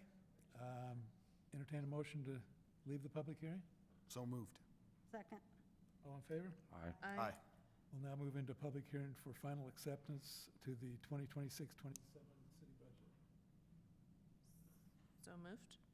Second. All in favor? Aye. Aye. It's going, Am I part of the public to discuss that? Yes. Okay, Ryan. I wasn't at the meeting. Again, I was at Well, CERT. we want to, want to move this to when we're, Where's the discussion part? it's down below. Okay, I'll wait. okay. Okay. So I'll make a motion, I'll entertain a motion to leave the public hearing. So moved. Second. All in favor? Aye. Thank you. Aye. Okay. That was Come on, fun. Phil, Okay, keep up. we are to Colette Doxey, No motions on this one. special program. She's going to give us an update on the 4th of July. just feel like I have to say aye or something. Girlfriend, it is special. Oh, hot off the press, huh? Well, look at you go. Is there one extra that I can put? Are there two pages? Oh, you. this thing. This thing. Okay, 4th of July, Me. we're going to kick off starting tomorrow. We start off with our Oh, junior Queen contest, yay. 5 p.m. Downstairs. It's the written test, and I don't know what all they do. I Okay, just come. sorry. So tomorrow, we start our 4th of July festivities with our Okay. junior Queen contest. Okay, yeah. And then on Saturday, they'll be. Wait, did you say they take a test? Yeah, they do a test. They do all kinds of stuff. Oh, So wow. It's a pretty big production. And Jody Peterson's over there, and she does a Junior fantastic posse. job. Yeah. She's got a committee that helps her with that. And then Saturday, we'll be out here on the arena, and I think that's at 10 a.m. If I remember right, we'll be out there probably till 2. So if any of you can come by and watch that, that would be good. And then we take a break for a week. And then we move on to Saturday, June 27th, and we'll have our pickleball tournament. And our volunteer for that will be Shelley Van Metren. Our baby contest will also be that morning at 10 a.m., and Kaylee Fowler is our volunteer over that. Zach at Remuda Golf is doing our golf tournament, and that's filled up like within 20 minutes after it opened up. So if you still want to get on that, too bad. That evening, we'll start our car show at 5 p.m. and our food truck rally. Our food trucks that are participating will be the Confectionery Pizza Stop. I don't know how to pronounce this one, Decaying Grinds. It's a Hawaiian thing, but I don't know how you pronounce it. Decaying Grinds, yep.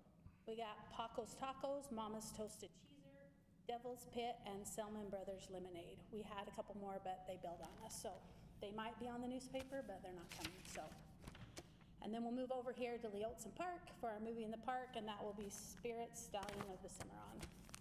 Tried to go a little bit more family-friendly movies, because when we have more teenage-friendly movies, we have more problems, so Makes sense. that's kind of, Back on that antique car show, yeah. is it gonna be, we're getting a lot of participation there? We're getting a little bit more limited because there's so many other ones that do it. There's a Logan, big, huge one, and then there's Pleasant View Founder's Day is the same day.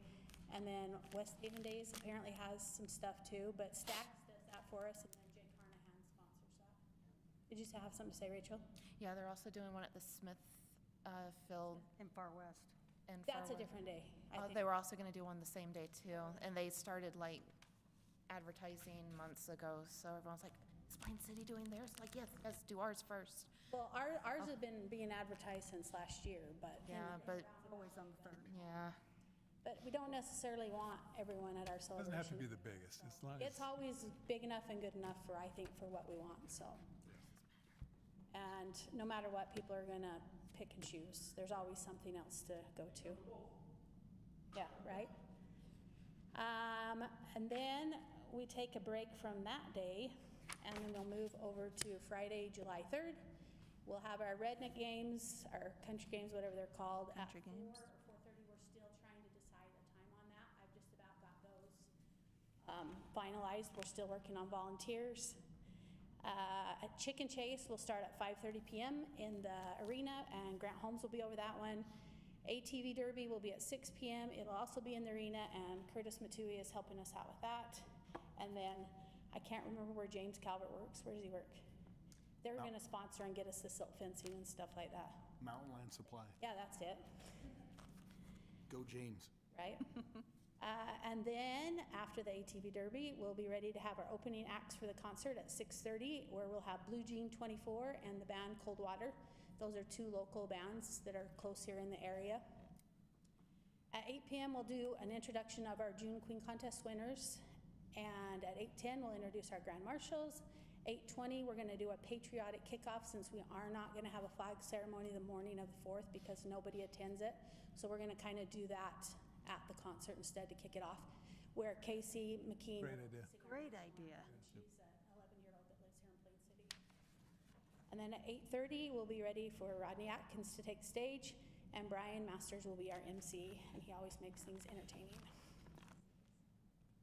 In the newspaper, you'll notice we added a couple blurbs in 2 different spots, reminding people to behave, or they will be asked to leave or escorted out by the sheriff's department. So hopefully people read that in one of those two places and remind their kids. If not, we'll be reminding them. Diane and I met with the sheriff department, and they said that they will do better at being on foot on the park. So for most of our events, we've got them. So if not all, I can't remember.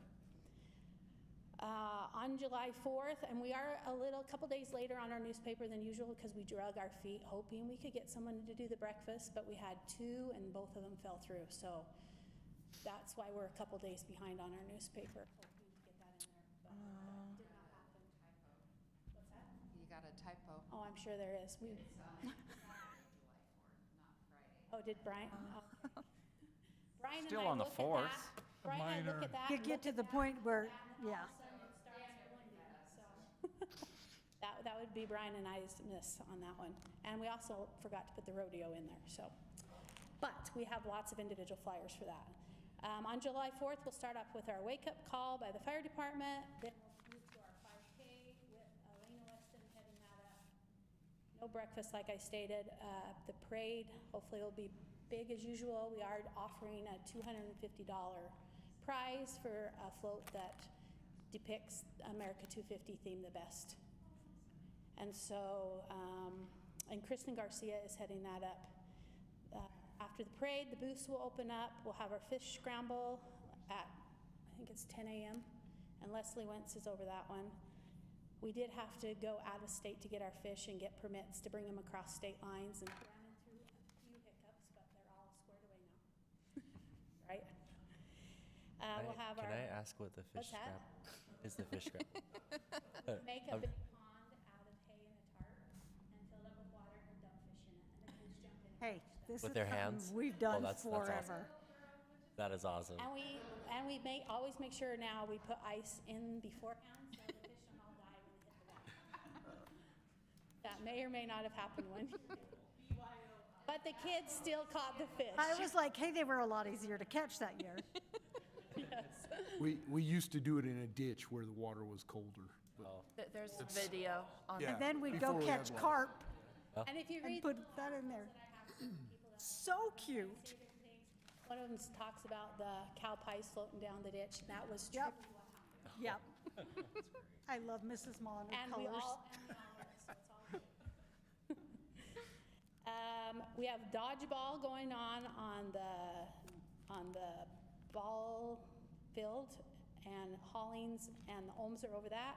We have horseshoes going at, I don't remember what time, you can read that. 10 Dennis a.m. and Hadley are over that. And then the McBrides and a whole bunch of volunteers are heading up the raffle. And I think that's at 11:30 when they'll start drawing, and then the gun draw will be at noon. Ultimate water fight from the fire department will be at 2 p.m. in the middle of the square. And then we'll clean up, and I'll start getting fields ready, and we'll move over to the Los Dominguez games after we tear down dodgeball and get the field worked up. And John Beasley and Lane, what's Lane's last name? Thompson? Lane Thompson, they're kind of spearheading that, the organization of that. And then after that's over, we'll head over here to Leotson Park for our fireworks. We are going through a different one, Dragon Dynamite displays. And I'm working with Austin right now I've made our own playlist with some of our own songs from our entertainment and stuff, and we're coordinating with him, with his whatever guy, so that it can be synchronized. So if we That's all amazing. push our buttons at the same time, it'll be right. If not, it might be like the Christmas tree lighting when we're counting down and the plug doesn't go in. We'll see. Hopefully it works out. And you Then know, after that, it's okay. right? It's always exciting to know if it'll happen or not. And then we'll take another week off, and then we'll have our junior rodeo on Saturday, July 11th. And we'll have a jackpot in the morning, and then a junior rodeo in the evening, and we'll have, I don't even remember what events. They're not on there, but we forgot to add that on there in our haste to hurry and try to get it done. So I'm working on volunteers to get the newspapers out. It's slow, but hopefully I can find enough people. And then I also have your concert tickets for each of you that you requested. That way you don't have to come back and get them if you don't want to. But if you lose them, that's on you. I will not give you any more. So deal with that however you may. Any questions? But also at the car show and on the 4th of July, you can get raffle tickets from Mason's Bench. And they wanted all donations for the Mason's Bench to go to Fremont's Hope Squad. Oh, nice. And that will be separate from our raffle. So That is separate. Close, Close, but I'll but- give you the spot where we're doing that when I lay out the park, so that they don't get confused with one another. So will we be able to buy raffle tickets at these other events? Yes, you can buy raffle tickets on July 27th, July 3rd, and July 4th. June, sorry, yes, June. And not Friday, Saturday, July 4th, so. Any other questions? What's that? The deadline is, it says Monday, June 20th, but Monday is June 22nd. He must not have changed that one. So anyway, there might be some. Well, either way, I'll just leave it open till the 22nd, so. Yeah. Right. It will just give them 2 2 more more days. which will be good, because then they'll be happy. Okay. Okay? Hey, join with me in giving her a round of applause. Oh, my gosh.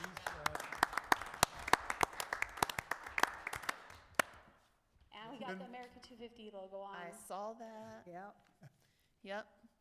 Colette, a lot of work has gone into this, a lot of work still to come. And if But you need any help passing out the flyers, let me know.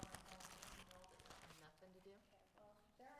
We count them as we get how many. It's the delivery process that takes me time to get people. My family used to do it, but I don't have that many kids at home. He's got a car, And the he's city grew. bored, so I Okay. voluntold him. Okay. If Do you you have any deliver them area- to everybody's house? Just let me know. Is that how she does it? Do you take them to everybody's house? Yeah. Yeah. Okay. Hey, he had a good idea. Fremont's out there cross-country. Oh, yeah, all the time. They just can throw them as they're walking. Now my son, Yeah, I was just gonna say, you just set your kids up. The problem is they don't. You might as well be doing something more constructive. than I this. know, that's true. My son that used to run cross-country, we'd send him up 1975 and back down 1975, and I'd take my kids everywhere Oh, else. my gosh. Because he was a little bit older, so it was, I felt like it was a little bit safer for him on that road. My son can do 2,600. Yeah. I used to drop my kids off, however many and their friends here, and then here, and then here, and then go back to the first one and move them to the next spot, and then, that's how we used to deliver them, but Oh, my heck. now they're adults Got and a- have kids, they don't wanna help me with that. They're like, Got a Mom, buzz, nope, I think my done son's that." like, no. Yeah, they'll help me with other things, but not that, so. We've got you, just delegate. Well, Okay, sounds great. Okay, thank you so much. Yeah. If you don't have a ticket, you don't get in the VIP. I even gave you guys instructions this year. This is my first year getting some, so I'm excited. Last year was the first year we did it, and you Oh, didn't. yeah, no, That would be why. I had a nephew coming home from Got a asked to mission. get extra because the one band is You gotta pay actually, for the vans and stuff like that. so some of her family wanted to come. Their family, I should say. Well drawn. oh yeah, I did. That's funny. I was like, Michael? Okay, Oh, my gosh. Thank you, Colette. thank you very much. Colette, you freaking rock, girl. Take it from one event planner to another. You do not have enough staff. You know what? I don't know when she sleeps. She doesn't. She doesn't. Seriously, the girl is texting me like at 11 or 12 at night. I was like, I didn't think you'd be awake. And I'm like, don't call me at 6. I know. It all runs together. All right. Next up on business here is a discussion motion on our agreement that we've talked about a couple of times now on the Ogden Transfer Station. You want to come up? it changed. State your name for everybody. Can you hear me? Ashley Colley with Republic Services. So Mayor and council members, I'm here tonight. Typically, I mean, you've seen me before. Rochelle Robinson, who represents Econo Waste, and Robinson would be here, but she's at girls camp right now. So I'm by myself today. Mayor, council members, we have put forward 2 proposals right now for your review. Our message is right now, we're ready and willing to take waste from you with or without an agreement on July 1st, but these are here for you in case you want to lock in something more stable. Right now, both of these rates we have, one of them was a 1-year agreement. Last time we were here, there was a desire for that that has an annual That one's priced at $49 a ton. Right now, our gate rate's $50 a ton. So that's a little bit less, and that's what Ogden City was offered. The only thing in addition to that would be a monthly fuel surcharge. So you have the standard rate. Monthly fuel surcharge is based off of an index that is publicly available. That's the U.S. Energy Information Administration Rocky Mountain Diesel Retail Price, so you can look that up. And it just depends and fluctuates. So right now, fuel is high. We anticipate that's going to go down, at least by November, hopefully. But that's one option. Another thing we've put forward is a 2-year agreement that gives you a dollar discount as a customer for Econo Waste, so that's $48 a ton with that same component. So we're here tonight to hear your input. I do have some authority from my general manager to make a little bit of changes if we need to. So yeah, we're here to answer questions and hear your thoughts. Well, thank you for being responsive. I know last time it was brought up, we wanted a 1-year option, and you came back with that. The 2-year option's interesting. Give us another $1 off. I'm interested to see what the council members think at this point. I only see the 1 year. It was sent. Oh, It okay. was, yeah, different. I mean, I did go to the last WACOG meeting, and it's still about the same status. I mean, I really don't know what's going on there, but to me, we have a built-in relationship with this customer, and they've treated us pretty well, very well, and we're not alone. Ogden City and others have been with them, and so I think it's a safe bet for us to move forward with these guys, and I think they're trying to be competitive. So When was last WACOG meeting? They did lease it, from what I heard. Because it's like, I thought I just saw that it was official that This they're, is that now official? Mhm. yeah. I mean, I just talked to Waste Management earlier in the week, and he didn't tell me it was actually official. It was this week. It was this So it might have week. been like that day or Yeah. this week. Yeah, I'm- it's official. They finally got settled down. So, council members, if I can interject, I will say right now, their rate structure, they've got a base rate of 35 that they've sent out, but then they have additional fees tagged on that aren't really clear, like how they go. I mean, I don't want to say that, but ours are pretty public and transparent. Yeah.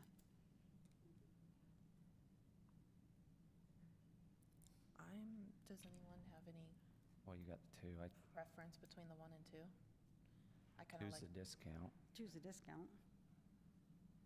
We did also do that because your contract expires in 2 years. You can still renew with us, but we thought Right. it would be good for you. So I didn't see the 2-year contract either, but is there a 1-year renewal? It's a 2-year after that. So it's continual renewal of 2 years? 2 years. Okay, thank you. Yeah, and you have 9 days or something to, Okay. 9 days prior to the expiration in writing to not revoke it, but cancel. Cancel. And that it applies to both agreements, right? There's a That was the 2-year. I would assume it's the same. Yeah. I think they were supposed to be identical, yeah.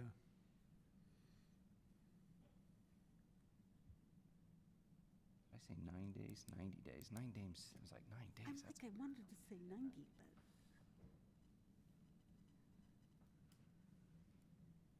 Any questions? mm-mm. Throw a motion out.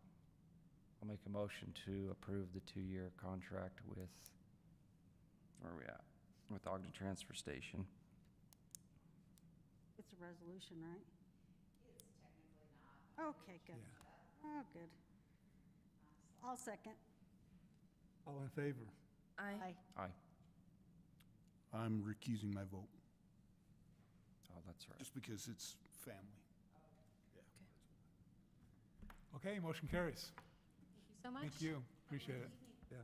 too.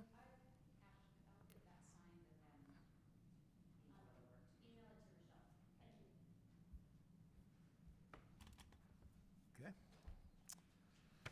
All right, next we have a discussion motion on the approval of the single tax rate. I'll let you explain that, Ryan. I asked Ryan specifically about this, and he sent me a very nice email that was very It's good. super blurry on my So phone. if he can't explain it, I'll read his email.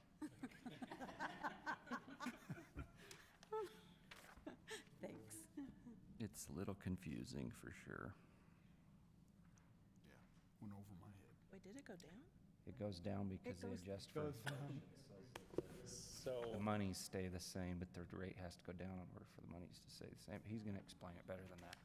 Every year, the Utah State Tax Commission develops the total value will. The property assessor determines the value, and the State Tax Commission calculates the total value of property within each taxing jurisdiction. And on June 10th, the State Tax Commission comes up with a calculated certified tax rate for each entity. And that tax rate is set up so that so Plain City can receive the same amount of property tax revenue as the prior year plus some growth. Now you've noticed I've prepared this schedule going from 2026 is up on the top, and then you can see all the way down to the bottom the valuation in Plain City at $1,036,000,000. It's even bigger than that. It's trillion. So the valuation went up by 70 million in 2026, but to keep the revenue close to the same with the growth, you'll see that the rate went down. And so the growth went up by 7.25, the rate went down by 3.81%, and the tax revenue with the certified tax rate is $235,325 compared to the prior year at $228,000. So the city will receive an additional $7,200 in property tax revenue based on the growth that took place. For informational purposes, if the city had held the rate the same as the prior year, the property tax revenue would be $244,000. So it'd be another $9,000 on top of the $235,000 receiving now. I really wanted to share this information just because it's something that comes up quite often with questions. The State Tax Commission provides a certified tax rate on June 10th, and then cities have to approve the certified tax rate by June 25th. So if the city were to desire to change the certified, their rate at some point in time, that has to get put into action by April of each year. So And it's food for thought And as the, you ru- and the, consider that in the future. and the process is a lot more difficult than it was 2 years ago. Really? Oh, yeah. And you have to request it in April. Yeah, it's, The paperwork has to be done by April too. There's just a few things that have to be done. You have to notify the state that you want to go through that process, and then have a meeting in May that says you want to go through the certified tax rate process. And you kind of team up with the county a little bit to go through all of the other proceedings up through August to develop a new rate. So Utah's basically saying no matter what, your city's only worth this much unless you go through this hassle. Yeah, pretty much. what are you talking about? Unless you want to fight us. Valuation doesn't change. No. Valuation's a valuation. I don't get what you're saying. Well, it's saying like you are, as a city, no matter how many people, no matter how many houses, no No, it matter went what, up. this is your tax. No, it went up 7,000 to account for the growth. The total valuation does increase. So if you look like Well, $7,000. back to it still went up for the growth, so, was half of what it is now. right. But the rate has gone down every year because revenue that the city receives from that valuation has to stay the same, plus some of the growth that's taking place. Yeah. So it did go up. But that's a good point. It went up because of growth, not because we increased taxes, everyone, right? Right. And Ryan already said that. Yep. Very important point to make. But there was a lot of cities last year that, Raise their taxes 300%. no, I won't get into that, but there was a lot of them that wanted to raise their taxes, whether it was 300 or 2, and they didn't get to because of this new thing. There's like, there was a lot. So it's quite the process. I like our tax rate, you know, 0.000227. It's a great tax rate. But the tax revenue, the property tax revenue is one of the sources of funding that the city has to pay ongoing costs, and Right.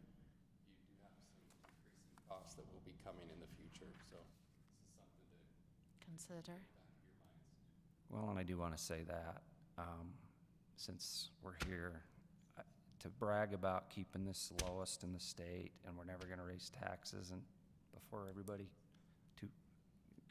gets upset, I don't want to be the one that does that as an elected official, and then 10 years from now, somebody has to do a 50% increase because we wanted to keep our seats on this council. So if we do need to raise it a little bit to account for inflation or whatever the case may be, my opinion on that is I want to be open and honest and work with Ryan and make sure we're doing that a little bit at a time so that we don't, to me, that's a responsible way of doing it. Yes, you get a little bit of flack, but it's the right way to do it. Instead of just sitting there for 10 years stagnant and waiting, and then you get a 50% and lay that on whoever the next council is, that's not right either. So And that is happening currently. it happens all the time in every city, and I want to make everybody, that's where I stand. So Yeah. I cannot agree more. I'm watching another city right now, and they are losing a whole lot of stuff because it wasn't done responsibly. Exactly. Yep. Exactly. Well, with that, When I is will the make a last time motion we to had approve. I don't think we have in 10+ years, have we? No. No. That might be something. But to Ryan just said we're getting close to where we might have to look at it. Is that what you were, I don't want to put, You have some costs that are increasing quite a bit, and so looking forward down the road, it's Something we a need to number of discuss. costs, including public safety and some things like that. right, well, that, Public safety took a big, yeah, what was that, over 100,000, wasn't it? And doesn't public safety also include emergency management? well, it's all general fund monies, Yeah. yeah, Well, the one that I'm thinking of specifically is sheriff protection. right. Yeah. So it increased,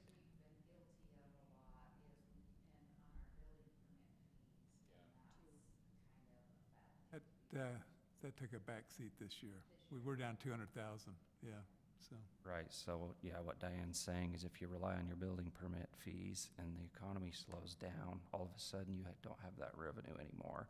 And then you need to look at property tax, because that's the only thing you can really control, because you can't control sales tax, which you shouldn't rely on a lot of sales tax for everyday functions, in my opinion.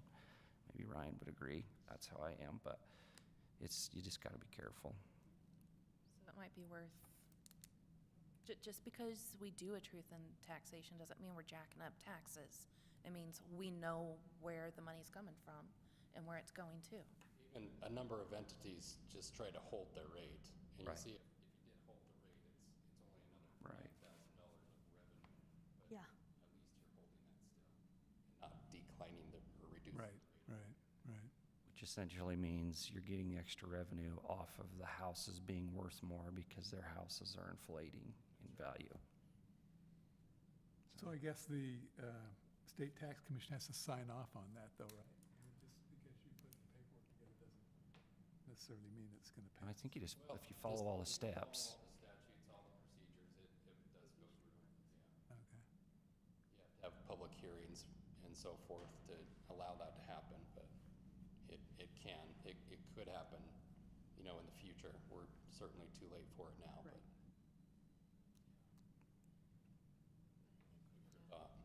Okay, all right. yeah, I mean, I don't know if we need it or we don't. Got a but I'm motion, I think? Yeah, motion to approve the certified tax rate at 0.002227.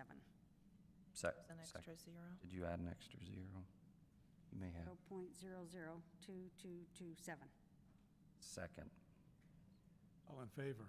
Aye. Aye. Do we have to do a roll call on this? Yes. Yes. Yes.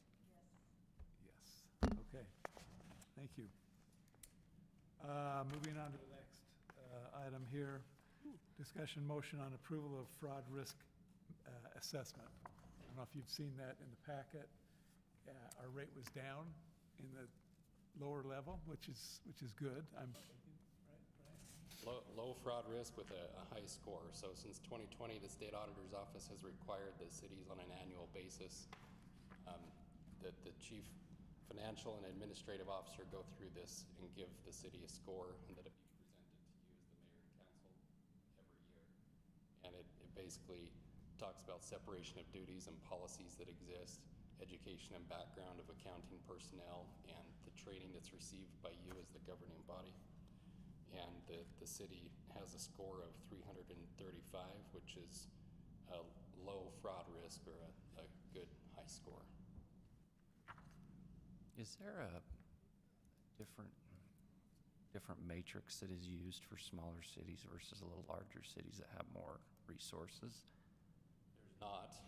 One thing that does take place sometimes in smaller cities, we may not have a perfect separation of duties because there's just not enough people. Right. But there can be mitigating controls where documents and transactions are reviewed after the fact.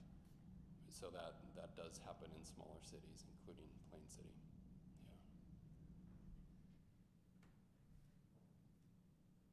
All right, any other questions, concerns?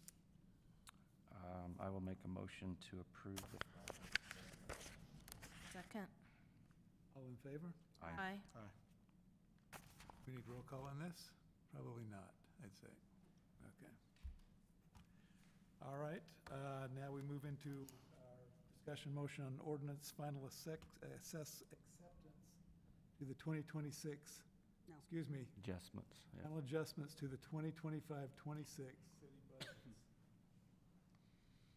So this is for the fiscal year that ends here in just a couple of weeks. This is on the budget that was established a year ago. And as time has gone on, there are some items that we're proposing to be adjusted.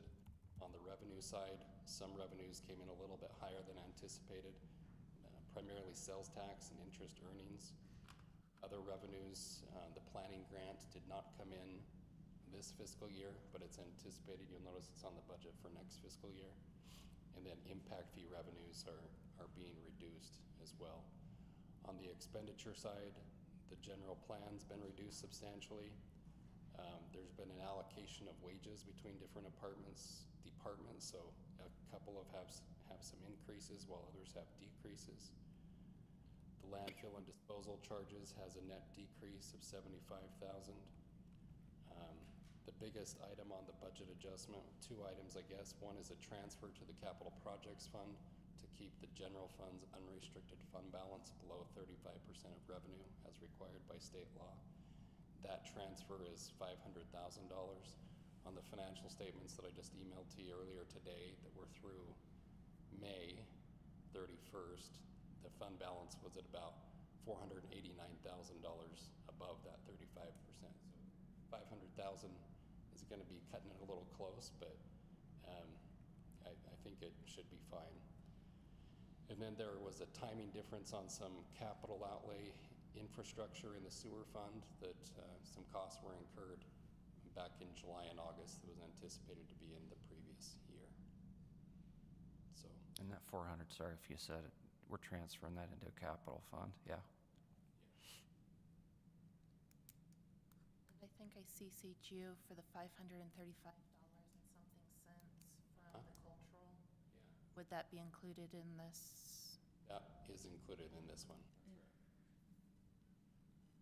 Question on the salary and wages. Does any of that, we were just looking at this, Diane and I, does any of that include an increase to executive municipal officers, which would be town manager, obviously, the mayor, attorney, head of a department, or an assistant lead head of a department, any of those kind of leaders?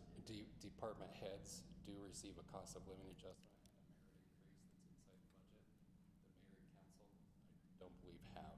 And that's just for the amended budget this year? Oh, no, for this one. Yeah, I just noticed that there is for the salaries and wages, there is an increase of, looks like, oh no, is that a decrease, 35,000? I know you said there was some increases in some places and decreases in other, but overall it's a decrease of 35,000. So I'm just making sure that none of that includes an increase to these kind of head officials? No. Okay. Great, thank you. That just makes a difference between whether this is a resolution or an ordinance. So, no concerns. That's a new thing too. It is resolution, yeah. The municipal, The tippy toes. the municipal officer schedule was new technically last year, but that's just to be transparent that, and it's only the certain positions that were listed in the packet. So, council, the mayor, directors, recorder. Yeah, it's, I'm assuming the impact fees are down because of growth, yeah. And then the staff wages, you already answered.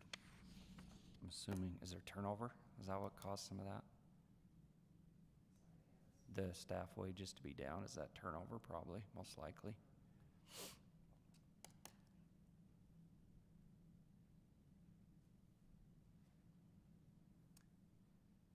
Any other questions? We'll entertain a motion. So hang on, we were talking about raises. Are the city council and mayor receiving a raise? This is last year's. Yeah, last year's, okay. I just want to be sure because we have enough people running for city council, we don't need raises. That's my opinion though. So I just want to make it clear over the radio that everybody knows that. We're not voting for a raise. No. This is last year's. Yeah. It was mentioned when you were talking, so that's all I'm saying. Right, yep. All right, I will make a motion to pass resolution 2026-04, a resolution to make a final adjustments to the 2025-2026 fiscal year city budgets. Second. All in favor? Aye. Aye. Roll call, right? Yes. Yes. Yes. Yes. Thank you. Now move to discussion motion ordinance for final acceptance to the 2026-27 budgets and exhibits. This will be done by ordinance as well. Resolution? This one will be done by ordinance. This one is ordinance, okay. All right, this one is the one that I had questions on. So I do know that we have a line for, under public safety, there was emergency management and CERT, but there's like nothing in there. Where can we put money, bring money from and put money into for that? So you're wondering about where an expense would be? Like a budget. Put budget, not expense, but put A revenue. like, yeah, so that we can have money to spend over the next year. So where has that money?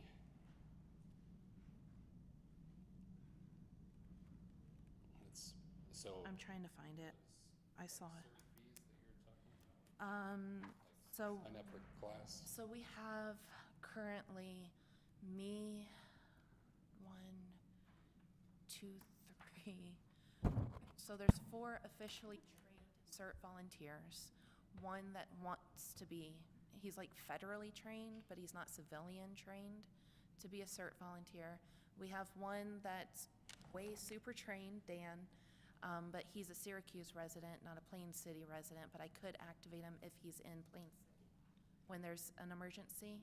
And we want to do a lot of recruiting and get a lot of people to become CERT volunteers and become trained. But also when there's an emergency, it's not an if, it's a when. We want to have a CERT truck that's stocked with supplies so that when there's an emergency, we can take care of the emergency. So So where would the revenue be coming from then? public safety. From the revenue would? It would be, that's the question is what can we pull it from? Can it be an impact fee?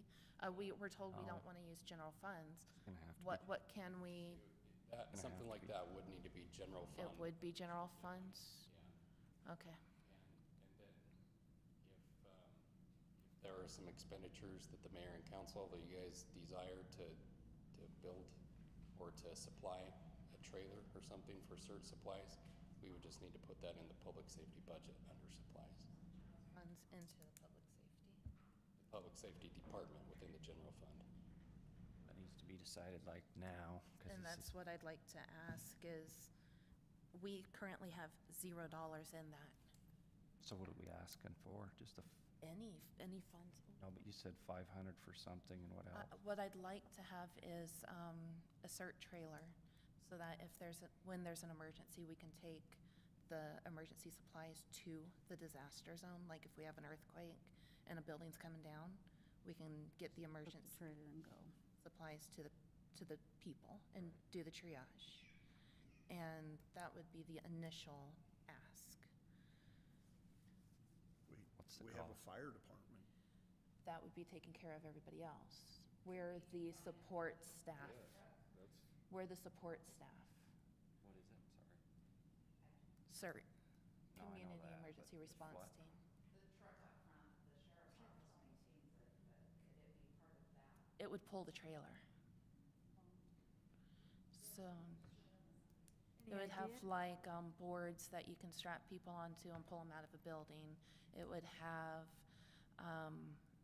bandages. It would have blankets to help pull them out. Dan knows, he's been trained to train CERT volunteers. It would just be first aid, basic first aid supplies. In a trailer. Yeah, and that's what I'd like to go through and see what we've got, and then move that into a mobile unit. So let's say we had an earthquake. Maybe you can't get to it. Or you have to go there and grab all of your supplies and bring it to the place, and that's minutes where people are dying, bleeding out, where you could just grab it and go to where the victims are. Dan, is there grants for that? Do you know? Or Rachel? I don't know. That's the other question is, we need to look for grants, but I'd like to at least have any sort of funding. Right now, we have zero. I'm looking at FEMA. It looks like as of 2025, they've published funding opportunities worth billions of dollars. So there's a pretty big fund available for pre and post emergency response programs. It might be worth looking. There's some pre, but most of it's post, where you pay and then you get reimbursed. So, and I've also got contacts where we can, okay, there's a fire, you can ask them for equipment to like do a fire break.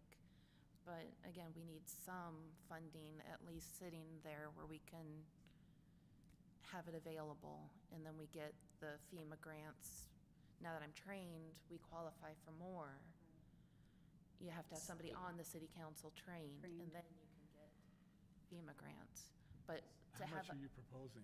I'd like at least $1,000. I know it's teeny tiny bit, but I'd like at least 1,000 sitting there to start.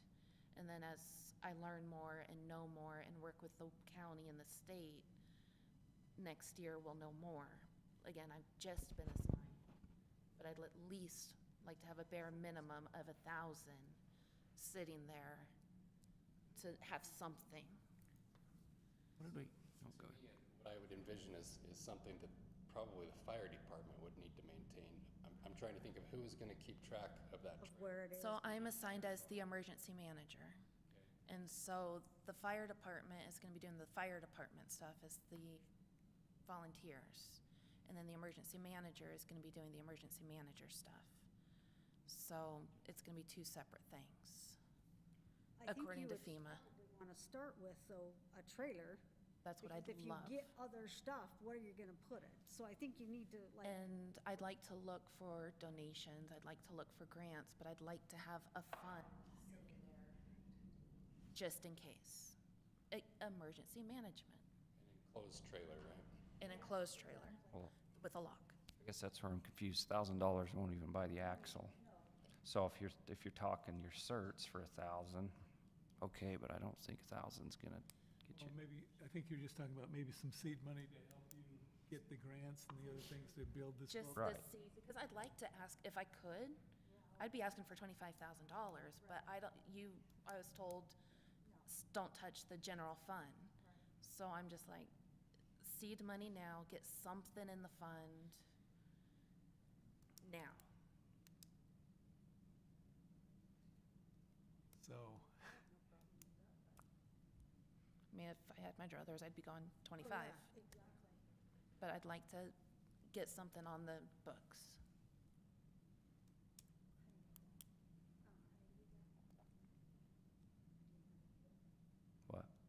options we have in our, In the public safety department, there's a CERT line where that could go. There's both CERT and there's emergency management. There's two lines, same page. That's right. Emergency preparedness. I'd put emergency preparedness is where I would put it. Would anyone begrudge me $1,000 seed money? No, but I will say this for next year, and I think I said this last year, so I apologize. Maybe I should have said it sooner. We should have a few of these conversations like 3 months ago. Mm-hmm. So is it Ryan's? We can all talk. Maybe we have our own little, I don't want to call them pet projects, but that's what I'm going to call Pet them. project. And then we can go through and say, no, Adam, you're not getting any of that. And I'll just go home crying, but at least we've talked about it. Like a budget of We what? keep talking, we want to have these meetings. Right. That's why I said I And should have we brought it never up did 'em. before. I should we have did brought have a preliminary budget meeting, though. And I was at CERT training. Well, so see how you are. I mean, we can't have more meetings on more meetings. We had a preliminary budget in front of everybody. That's when all this stuff should have been brought up. And I was at the training for this, so. So, It Is was it a going to be hard to do catch-22. that at this point? No, I was gonna say, does that have to come to us for a vote, or? Well, yeah, we're voting on the budget right now. We'll just So make we that. could just put that in there? Adjust it on the other end too, so. So if we put Oh, money in one one end, end, we have to take it. I would reduce it from a transfer to the capital projects fund. okay. Right, so that 400,000, $1,000 of it's going to go. But emergency preparedness is gonna benefit the whole city. Absolutely, I'm good with it. yeah. okay. 1,000? 1,000.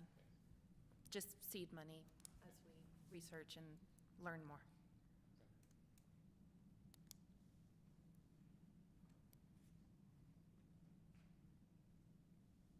Any other questions, concerns? Is there any other, we talked about the general fund and where that's at a little bit, and we've talked about it in previous meetings, as the mayor mentioned. We also talked about the storm fund. Do we have any new data on that as to where we're at? Not unless anybody's put anything in motion with considering adjustments to the consolidated fee schedule.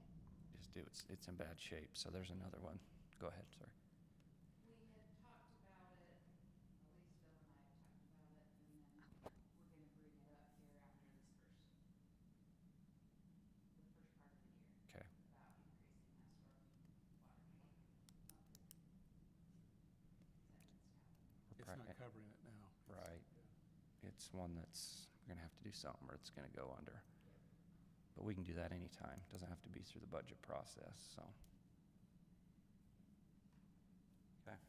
So I do have one more thing. Under the departmental, the cultural activities, we're requesting $1,000 for this upcoming year. We reallocated the $1,000 this year for the America 250 as a cultural activity. Mhm. So we could use the 1,000 for this because America 250 goes through the end of the year. So I Right. can use this 1,000 that we're allocating through the rest of the year for America 250 activities, Mhm. or just say bye-bye. And that would be I don't know if it's the same pot of money, or that's the emergency management. If it's the same pot of money. I would think it's all the same pot of money. The America 250 is Fund. a cultural activity, right? Yeah. So, I think that's a good idea.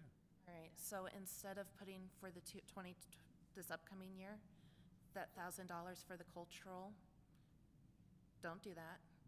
And that will be the emergency management. Transfer it in a different fund, or a line item, actually, same fund. Great idea. But remember that the $1,000 does not roll over after July 1. You know that, right? The Well- $1,000 for the 250 that you said has to go till the end of the year. Oh, no, Once so, we get to July 1, that goes away, and then the $1,000 would be for your Goes to CERT. sense.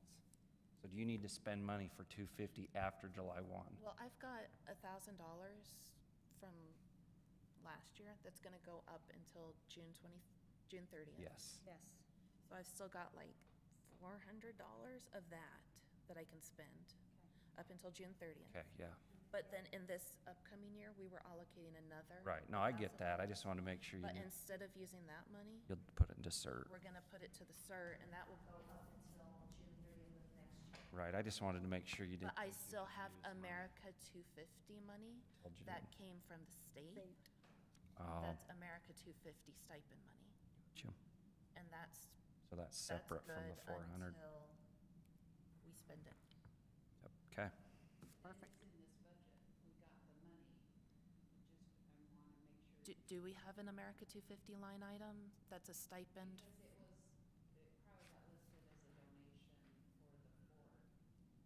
But it was a state money, they gave us 2 jets. But it's listed in this budget year that's ending June 30th, so the question is. But it is good until we spend it on America 250 only activities. After July. Right. The expense would be And- next fiscal year, it sounds like, right? Yeah, we can spend it up until like even through January and According February to of the next year, according to the The stipend. grant, but not the Yeah. budget. Yeah, it can go through next year's budget. So maybe I should just leave the $1,000 there. Where it is. It's not $1,000 though. It's a state stipend. Yes, that was put into the budget. Into this current year's budget. And so they say you can. That we spend- haven't touched yet. Well, you have until the end of the month to spend it. Because it was 15, No, you should be able to roll it. 1,500 and 1,200. Roll it. You will be able to? You should be able to roll it into the next physical year. Because 1,500, You'll just have to do it, yeah. 1,200. I'll just take it out of the transfer. So it's a total of Whatever that donation was just needs to be rolled, whatever's moved. left of it. Yep, it's $2,700, America 250. That hasn't been spent. Hasn't been So spent. It has not $2,700 been from that needs to be rolled into FY '27. Yeah. Okay, On its own special line item, 2,700, yeah, America 250, America 250. Jed, you're too quiet. I need you to say something. No? Just listening. any further discussion on this? If not, I'll entertain a motion. I So just moved. have, I'm sorry, I have, I didn't ask you, I asked Jed. Mayor reopened the can, so, I just have to, one comment on the ordinance itself. It's very quick. There's a typo on there. The very first whereas I cited Title 9, Chapter 6, it's actually Title 10, Chapter 6. Doesn't really make a difference, but now my dirty laundry is No. out, so. Well, since you're being honest, we That's forgive why you. we have you here. Totally Yeah. makes a difference there. It should be Title 10. If you're able to fix it before we execute it, then that would be great, but. Do we have to make that in the motion? No, it does, the citation does not make a difference because it's just a whereas. Okay. Okay, I will make a motion to accept the final budget for 2026, 2027. Second. Ordinance number, Ordinance number 2026-08. Oh, Because this is an ordinance, that one was a resolution, there's different numbers. with the proposed changes. second, All in favor? aye, Aye. Roll call. Yes, I didn't say aye, but aye, yes, same thing. yes. Yes. Yes. Very good, thank you. Thank you, Ryan. Yeah, you're welcome. Thank you very much, Ryan. Appreciate you.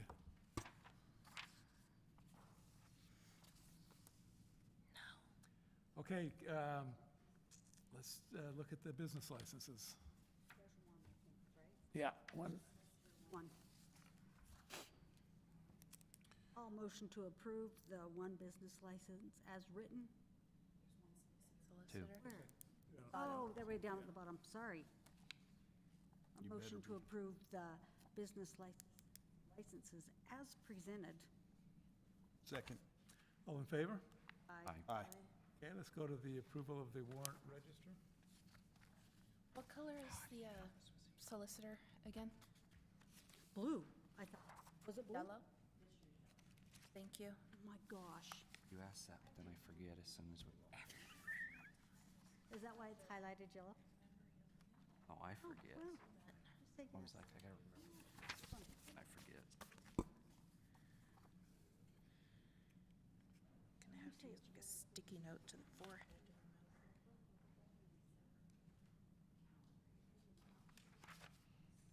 This dust guard, is that just once a year? Is that annual, or is that? It all depends on what we do with the arena, because we apply that, and if we do not, all these residents over here, they start calling and complaining because Oh, yeah. the horse stuff pick up as a dust guard, does amazing. But then when we, we use the arena for 4th of July stuff, we'll end up doing it after the 4th of July, another time to get us through the summer. So 2 max then, huh? Could be, yeah. And the price did increase. It was usually hitting about 3,500 to do that, but it's gone up a little bit. Yes, yeah. Is that the only place you can put it in town right now? Yeah, that's it. Yeah. Until the dirt bike track? Goes. With, if there's no further comments, I move to approve the warrant register for the days of 6/1/2026 to 6/16/2026. Second. All in favor? Aye. Roll call? Yes. Yes. Aye. I just you. want to miss. Okay. Let's move to council reports. Let's start with Adam down there. I don't think I have anything to report, other than let's have a good celebration and stay safe. When was the Pops concert? Was the bill on here? It said the Pops concert. When was that? Oh, August, okay. Yeah, you missed it. Did I? You're like, Okay, we had the Mason's Bench Service Project. Thank you, Councilmember Wilson, for attending. That was very nice. I was only able to wake up one of my children to attend. she did a great job. Whack the other two with a broom, and they came to help clean up. So everyone was out painting skateboards and sanding and doing an amazing job. One of the people was out there with an arm in a sling because of she had shoulder surgery. So Councilmember Wilson was totally empathizing with that, and she was still out there doing it. Sanding and painting. Sanding. We will have a bench that was made by our residents. We had, after you left, some people from across the street came and painted some skateboards, so we're gonna have our art on it. You can buy raffle tickets on the day of the car show and on the 4th of July, and then we will do the raffle. They have chosen to donate all proceeds to Fremont's Hope Squad, which is 100% anti-bullying and mental health awareness. And also, we're going to do a time capsule on the 4th of July. So we're going to get yearbooks from all of the schools. So in 25 years, you've written a note to yourself 25 years in the future. You'll be able to see that. I'm also going to solicit photos from our residents around Plain City. So get those to me. We'll put that in the time capsule as well. It's the 30th anniversary of Pokemon. So I'm going to be buying Pokemon cards, and those are going to go in there. And in 25 years, you'll get sealed Pokemon cards that will be raffled off at the 4th of July. And hopefully you get something awesome from there. So I want suggestions of what you want in the time capsule that represents now, 2026. 6-7, K-pop Demon Hunters, 3D printed stuff, slang of the times. Just what do you think represents 2026? And we'll put it in the time capsule. And then in 25 years, we'll pull it up and you'll see how times have changed. Some people don't even know what a VCR or a cassette tape is now, so how have things changed? Put a McDonald's cheeseburger in there. A Twinkie. Same. We'll put a Twinkie in and see. Be untouched, still edible. Hey, it's the FIFA World Cup. We can put some stuff from the World Cup now. So, also, I'm planning, you guys are gonna help me, an art show in the fall. So get your art ready now. It's going to be celebrating America 250th birthday. So I wanna see your art celebrating America. What does America mean to you? So prepare for that as well. Okay, very good. Go ahead. Nothing to report other than, I should have brought this up while Colette was here, doing her report, but, thank you from the Lions Club for, always allowing, on the 3rd of July, doing the fundraiser.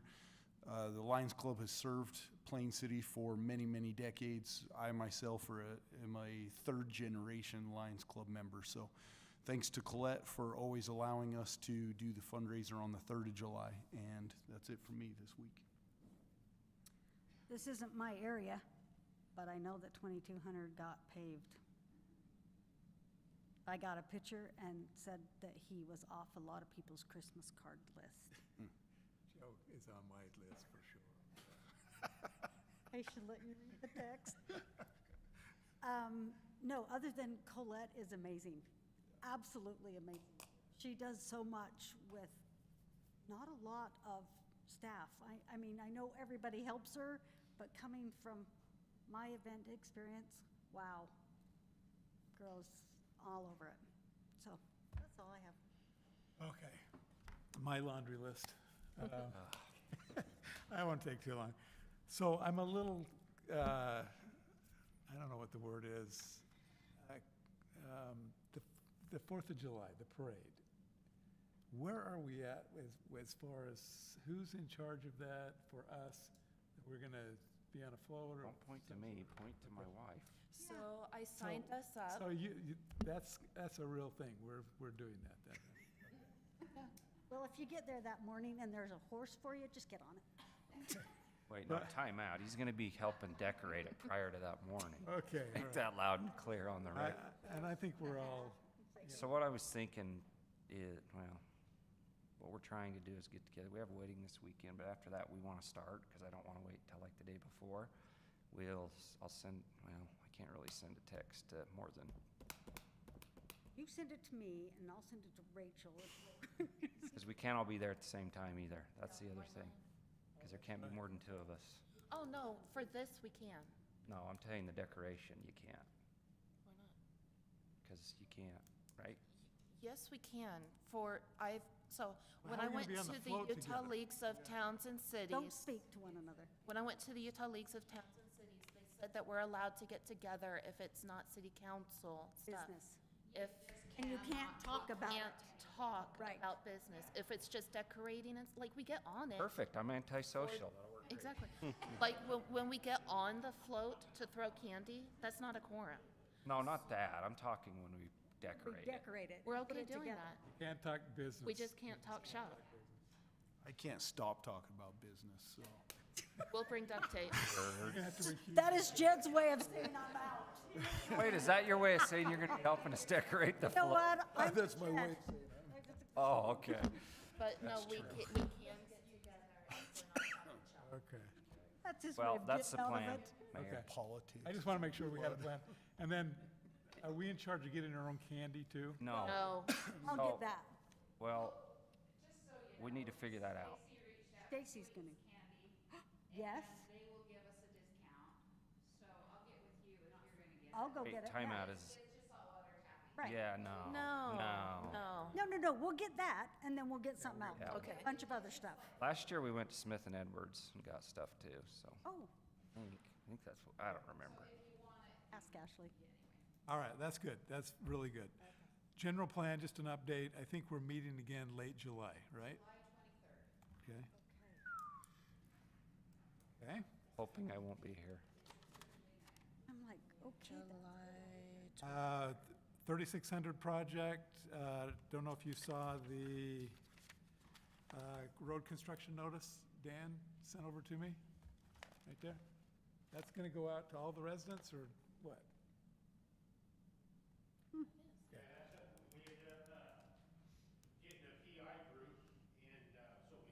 this here, that'll be for the residents. It'll be handed out flyer, all the doors. And then it's got the QR code where they can click on it, get daily updates on the project, and along with, they can email myself or if they have any comments or concerns or, yeah. So It's a really impressive form, nice. Did you send that to A everybody? lot of good information. So I'll send it out. Thank I'll you. send it. Yeah, okay. With the general plan survey, is that gonna go out where everyone can see it? Cause that was pretty comprehensive, what Mike 80 said. pages, so, you know, The thing that I saw was pretty comprehensive. yeah. Okay. I thought he was gonna present that in one of the meetings, wasn't he? So it'll be public. But he's in like Texas. I don't think we're really gonna go through that until that July meeting. That's Okay. July 23rd. Yeah. That's how I understood it. Findings will be transparent. I just All know right. a lot of people And are then, interested. 2200, I took a drive down there before this meeting, and I was able to go all the way. So that's a historic day. Thank you. Weber County and everyone else that participated. Yep, that same, yep. So, really pleased about that. Pleased to have our planner again.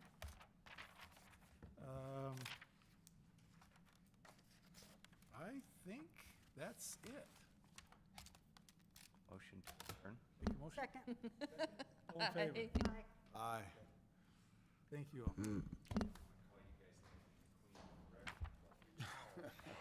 Just text me when Yeah, we are.